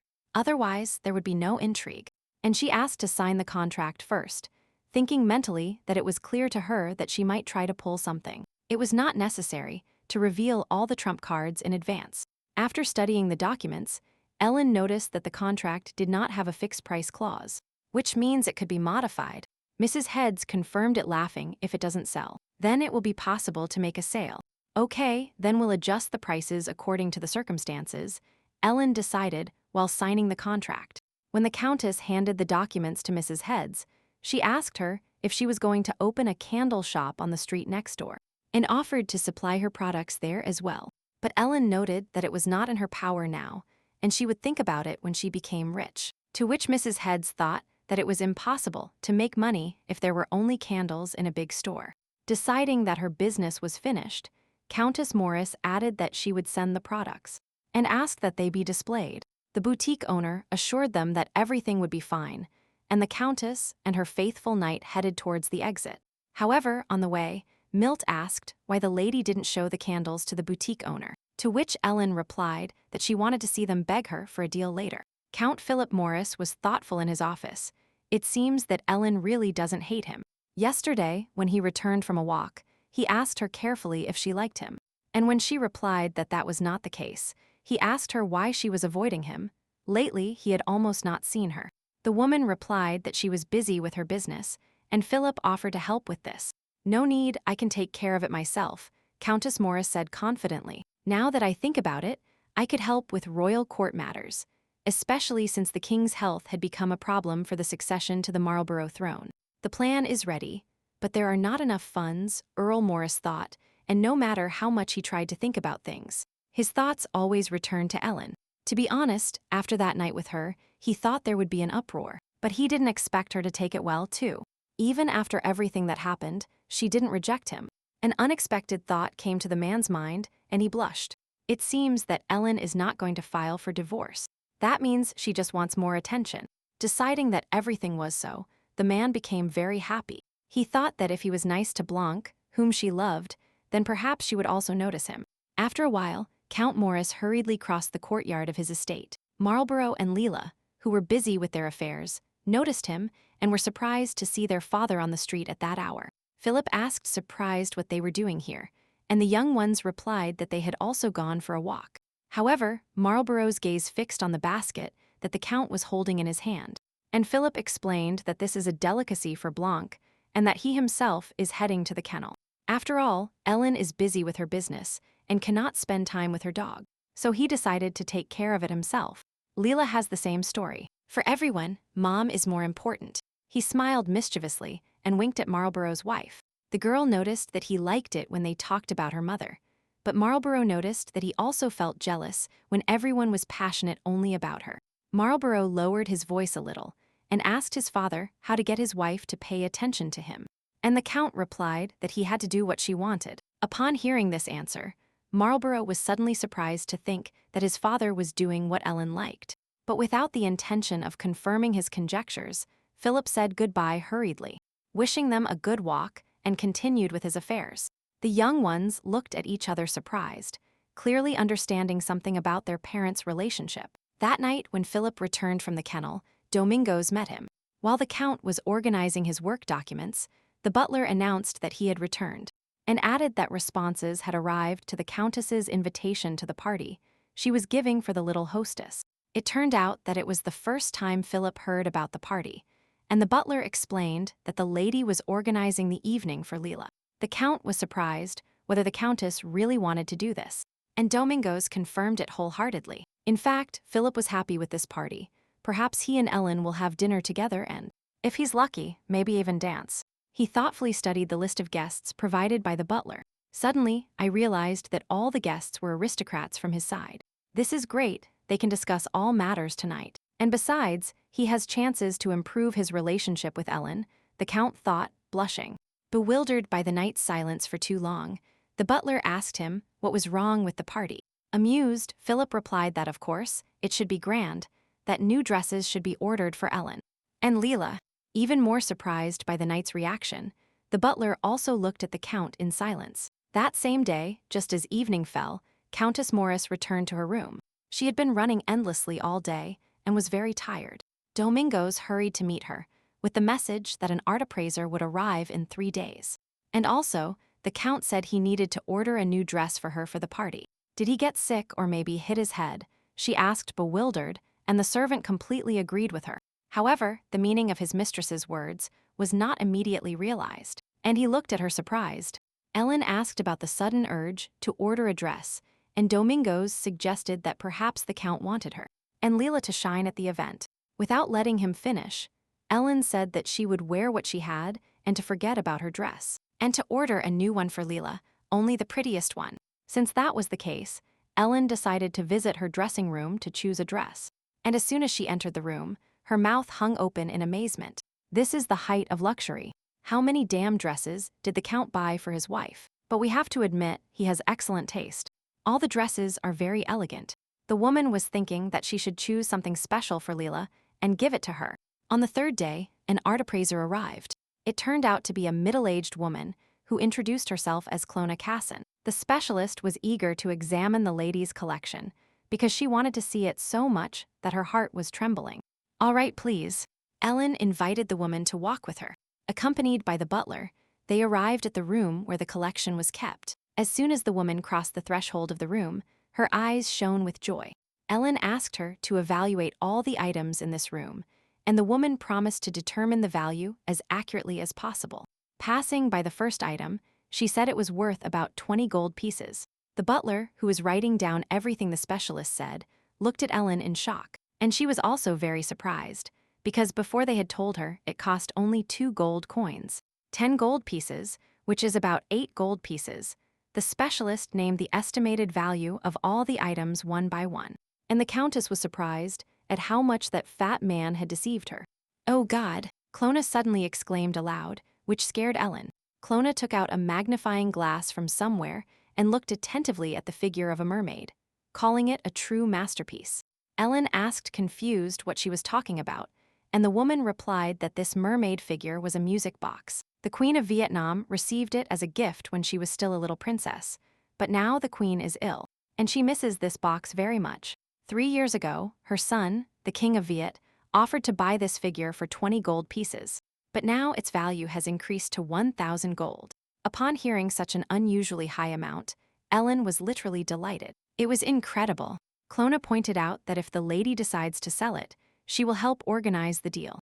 Furthermore, the specialist insisted on hurrying, but the Countess did not understand why it was necessary to hurry. Still, Ellen was interested in how much the appraiser thought her entire collection was worth. When Clona completed the calculation, the total cost, according to Domingo's records, was 90,000 gold coins.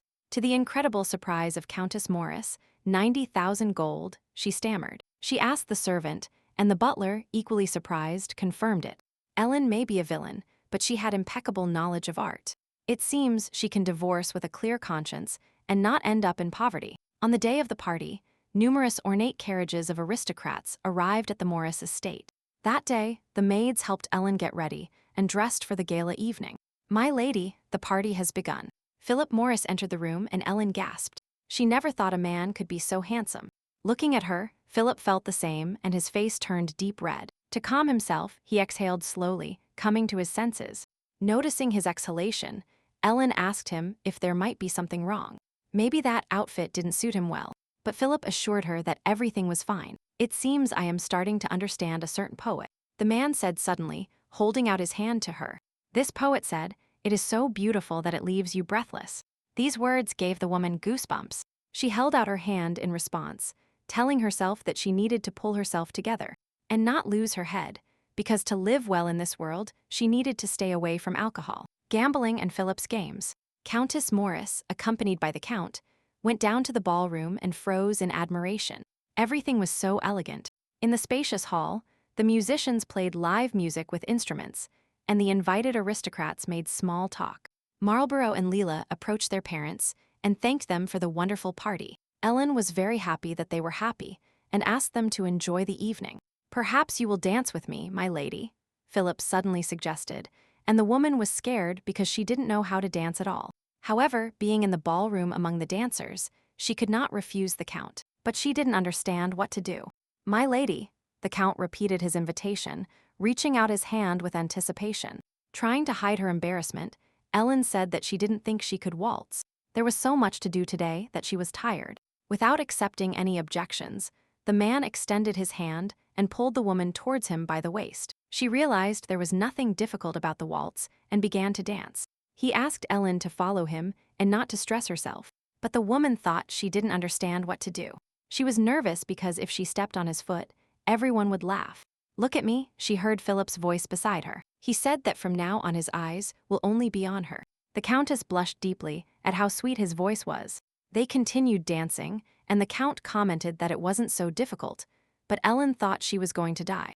However, her mood remained good, despite some obstacles. In fact, the evening was even fun. Everyone around was enjoying the dance. When the music stopped playing, Philip leaned over and whispered in her ear that he hadn't danced like this in a long time. And that pleased him. After taking a final bow, the Count and Countess finally finished their dance. The man's gaze met the woman's. It seemed he wanted to tell her something, and Ellen's gaze fixed on the couple that had just entered the ballroom. Or rather, she recognized the woman. Black hair, pearl necklace, and earrings. "It's really her," the Countess was surprised. Delina, second wife of Count Philip Morris. But in the original, Delina appears only after the divorce. This moment is also different from what it was originally. What is she expecting? After all, Philip has a beloved intended by the author for him. At that moment, Earl Morris approached the arriving guests and happily greeted Enoch. Hugging the man, he asked why he had taken so long, to which the guest apologized and explained that he had been delayed on the way with Lady Sora. "Let me introduce you. This is Delina, the daughter of Count Sora," he officially introduced his companion. Philip made a warm bow and the woman, smiling, suggested calling her simply Delina. Hearing her speak, Ellen was baffled. In the book, Delina spoke completely differently. There, she was too shy to speak to Philip. Perhaps thanks to her, the plot changed slightly. Despite the imminent divorce, kissing another woman's hand in front of his wife is too much. The Countess decided, watching Delina hold out her hand to the Count. However, before doing anything, Philip looked back at his wife, who opened her fan to hide the emotions on her face. And instead of kissing the woman's hand, Philip merely shook it lightly and asked her if Enoch had said anything unpleasant about him on the way. On the contrary, He only admired you, Lady Sora said, confused. You deserve it, Ellen thought. Wait until you divorce before you start playing around. At that moment, Philip introduced his wife Ellen Morris to the guests. The women bowed ceremoniously and said it was a pleasure to meet you. Delina's look was very strange, as if she could barely hold back laughter, and Ellen realized with alarm that the woman was laughing at her. Enoch, Philip's friend, also realized that he and Madame hadn't seen each other for a long time, and held out his hand in greeting. Ellen also held out her hand in response, expecting him to kiss it. However, her hand was intercepted by a strong hand. My favorite melody is playing. Let's dance again, my lady. It was Philip Morris. He also asked Enoch if he would like to dance with his lady, to which, of course, he agreed. Leading his wife to the center of the hall, Philip mentally reprimanded himself because something was wrong with Eloy. A new melody began, and the couple started to dance beautifully. While dancing with Philip, Ellen noted that it was rude, because an old friend had come, to which the Count replied that it was better to leave before he made a big mistake. Hearing this, Ellen looked at him inquisitively. The man explained that he saw the expression on Lady Sora's face and asked if she was okay, and then added that he realized that Ellen would have slapped him if he remained silent. So he took her aside so she wouldn't hit him. He knows her too well. But in fact, a strange feeling of emptiness appeared in her soul. When she realized this, she asked the Count to stop and drink some champagne. Then, the woman turned around and walked towards the table to take a glass. It seems this place is not for her. After all, she is a villainess. If she gets involved in the wrong place, she will condemn herself to death. Thinking about this, Ellen left the unfinished glass of champagne on the table and left the room. When she was already going down the stairs towards the garden, she was called. Turning around, the Countess saw that her faithful knight Milt was running after her. Ellen noted that he had done an excellent job, and the knight thanked her, but asked where the lady was going, and she replied that she wanted to take a short walk. Milt asked to wait a little, saying he wanted to accompany her. A few minutes later, he returned with comfortable walking shoes in his hands. He realized that the high-heeled court shoes were not suitable for walking, so he brought her comfortable shoes. You must be uncomfortable because of your attire. Let me support you, suggested the knight and held out his hand to the lady. And as she was putting on more comfortable shoes, she stood up, but suddenly her leg gave way. The knight grabbed the lady in his arms, preventing her from falling. Count, a woman's voice was heard nearby, and the Countess and the knight realized that they were not alone in the garden. They turned surprised towards the third person, while Mild held the lady in his arms. Earl Morris was looking at them. The man's look was so stern that it was time to be scared. Oh, sorry we bothered you. The woman beside him also spoke, who turned out to be Delina Sora. Moving slightly away from the knight, Countess Morris replied that they hadn't interfered, and added that she had better leave, that she was seriously thinking of leaving. Have a good evening, I will continue my walk, she added in a deflated voice, to her husband's astonishment. Trying to stop her, Philip said that a special performance would begin soon, but in a tone that did not bode well, Ellen replied that she was not interested, and she was surprised at how clearly she was showing her dissatisfaction. Mild rushed to follow the lady, who was walking away quickly. Philip thought she had changed a lot. Her way of speaking, her facial expression, even her aura, everything had become different, especially the fact that Ellen doesn't seem to know what a waltz is. Her dance skills once surprised all of high society. This means that what she said is true.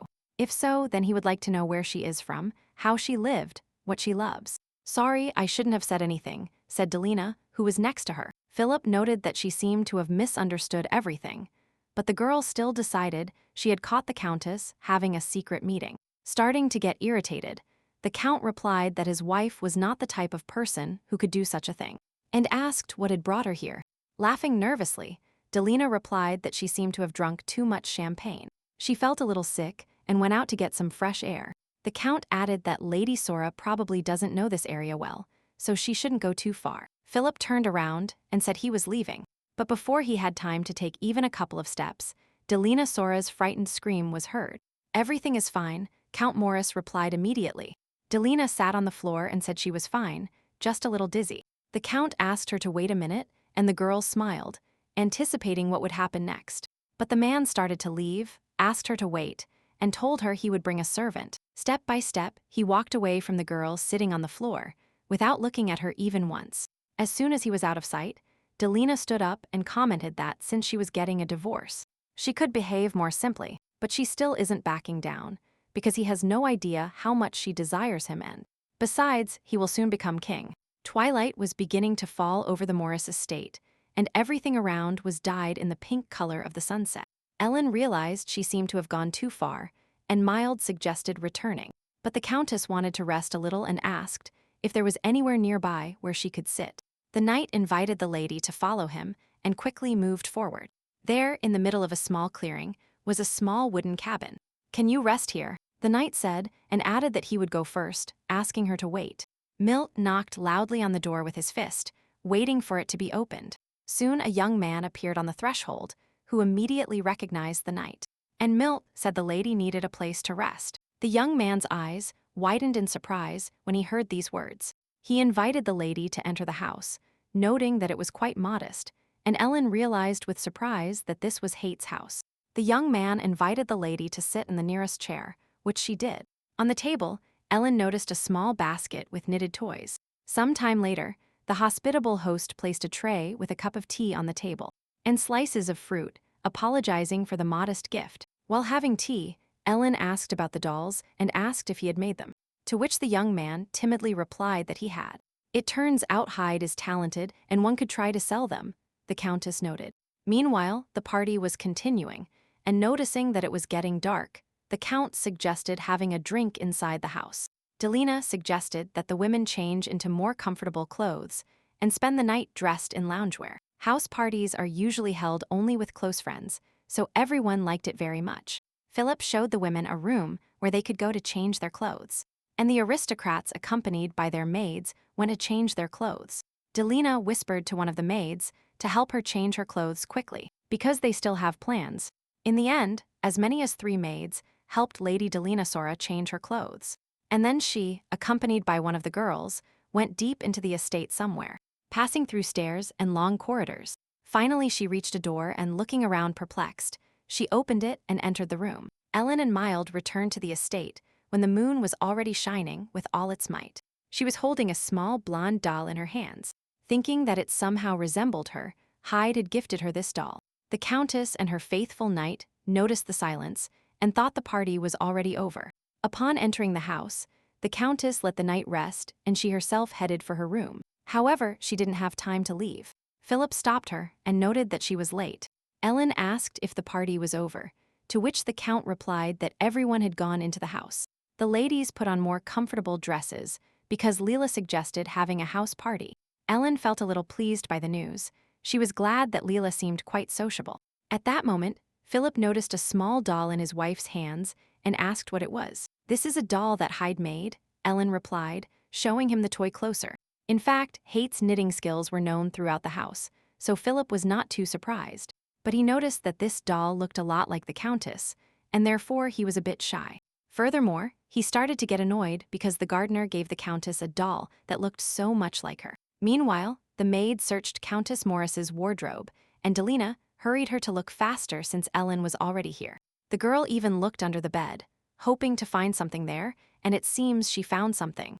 Delina immediately ran towards her, demanding she show her quickly what exactly she had found. "You're coming, Mom," Leela greeted her mother-in-law happily, as always with her husband. Ellen asked with a smile that she had heard they were going to have a party with house dresses, and the girl also invited the Countess. But the woman thanked her sincerely and told her that it would be better for her to rest, since tomorrow was the opening of the boutique and she needed to gather strength. She sincerely wished for Leela to enjoy her own party, and Philip suggested joining the knights and continuing the evening.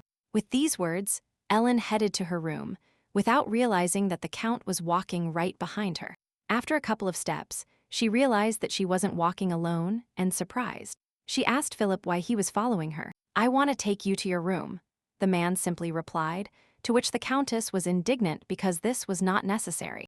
But the Count insisted, and Ellen decided that, even so, the room was still very close. During the whole trip, Philip kept glancing at the doll that his wife was holding in her hands, and in the end, he noticed that this doll produced a strange sensation in him.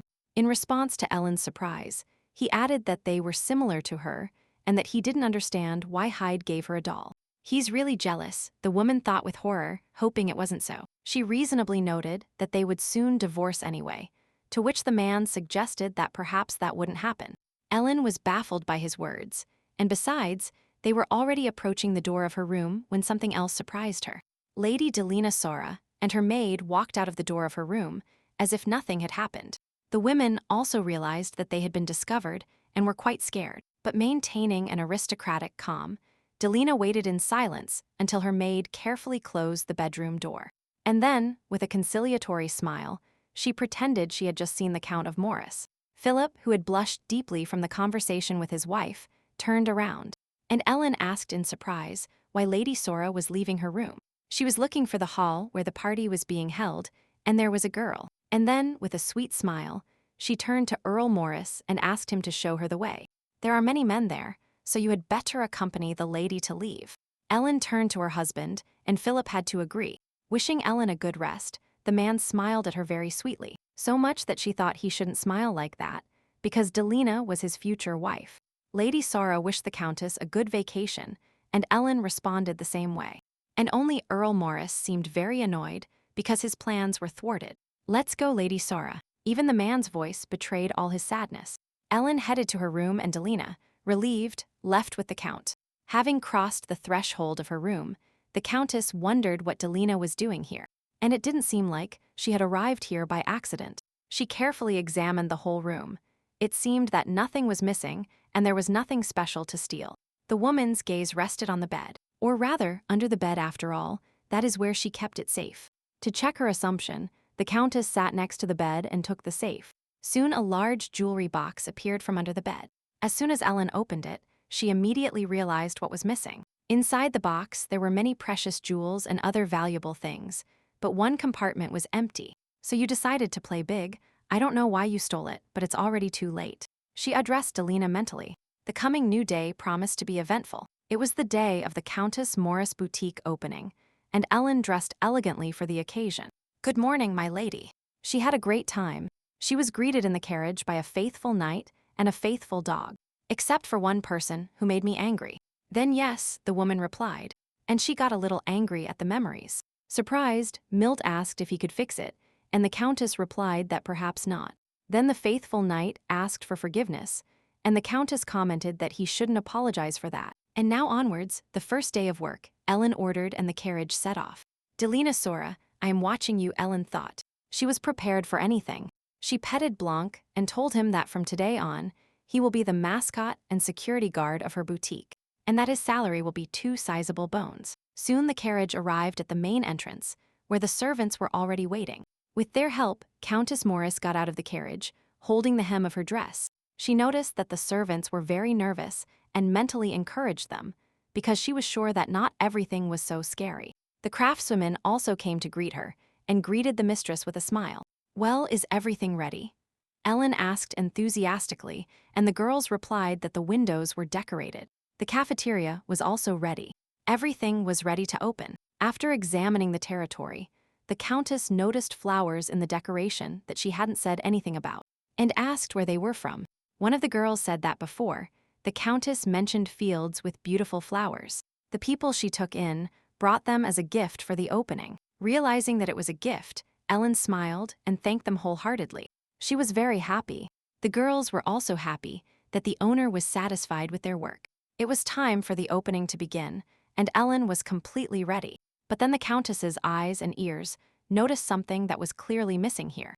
In the nearby street, a street musician was playing the violin. The young man played the melody so delightfully that Ellen decided that music was essential. The Countess asked Mild to bring a musician, let him play at the opening, and pay him generously. Upon giving the final instructions, Ellen reminded them that, when she gave the signal, they were to remove the cloth from the sign and the windows.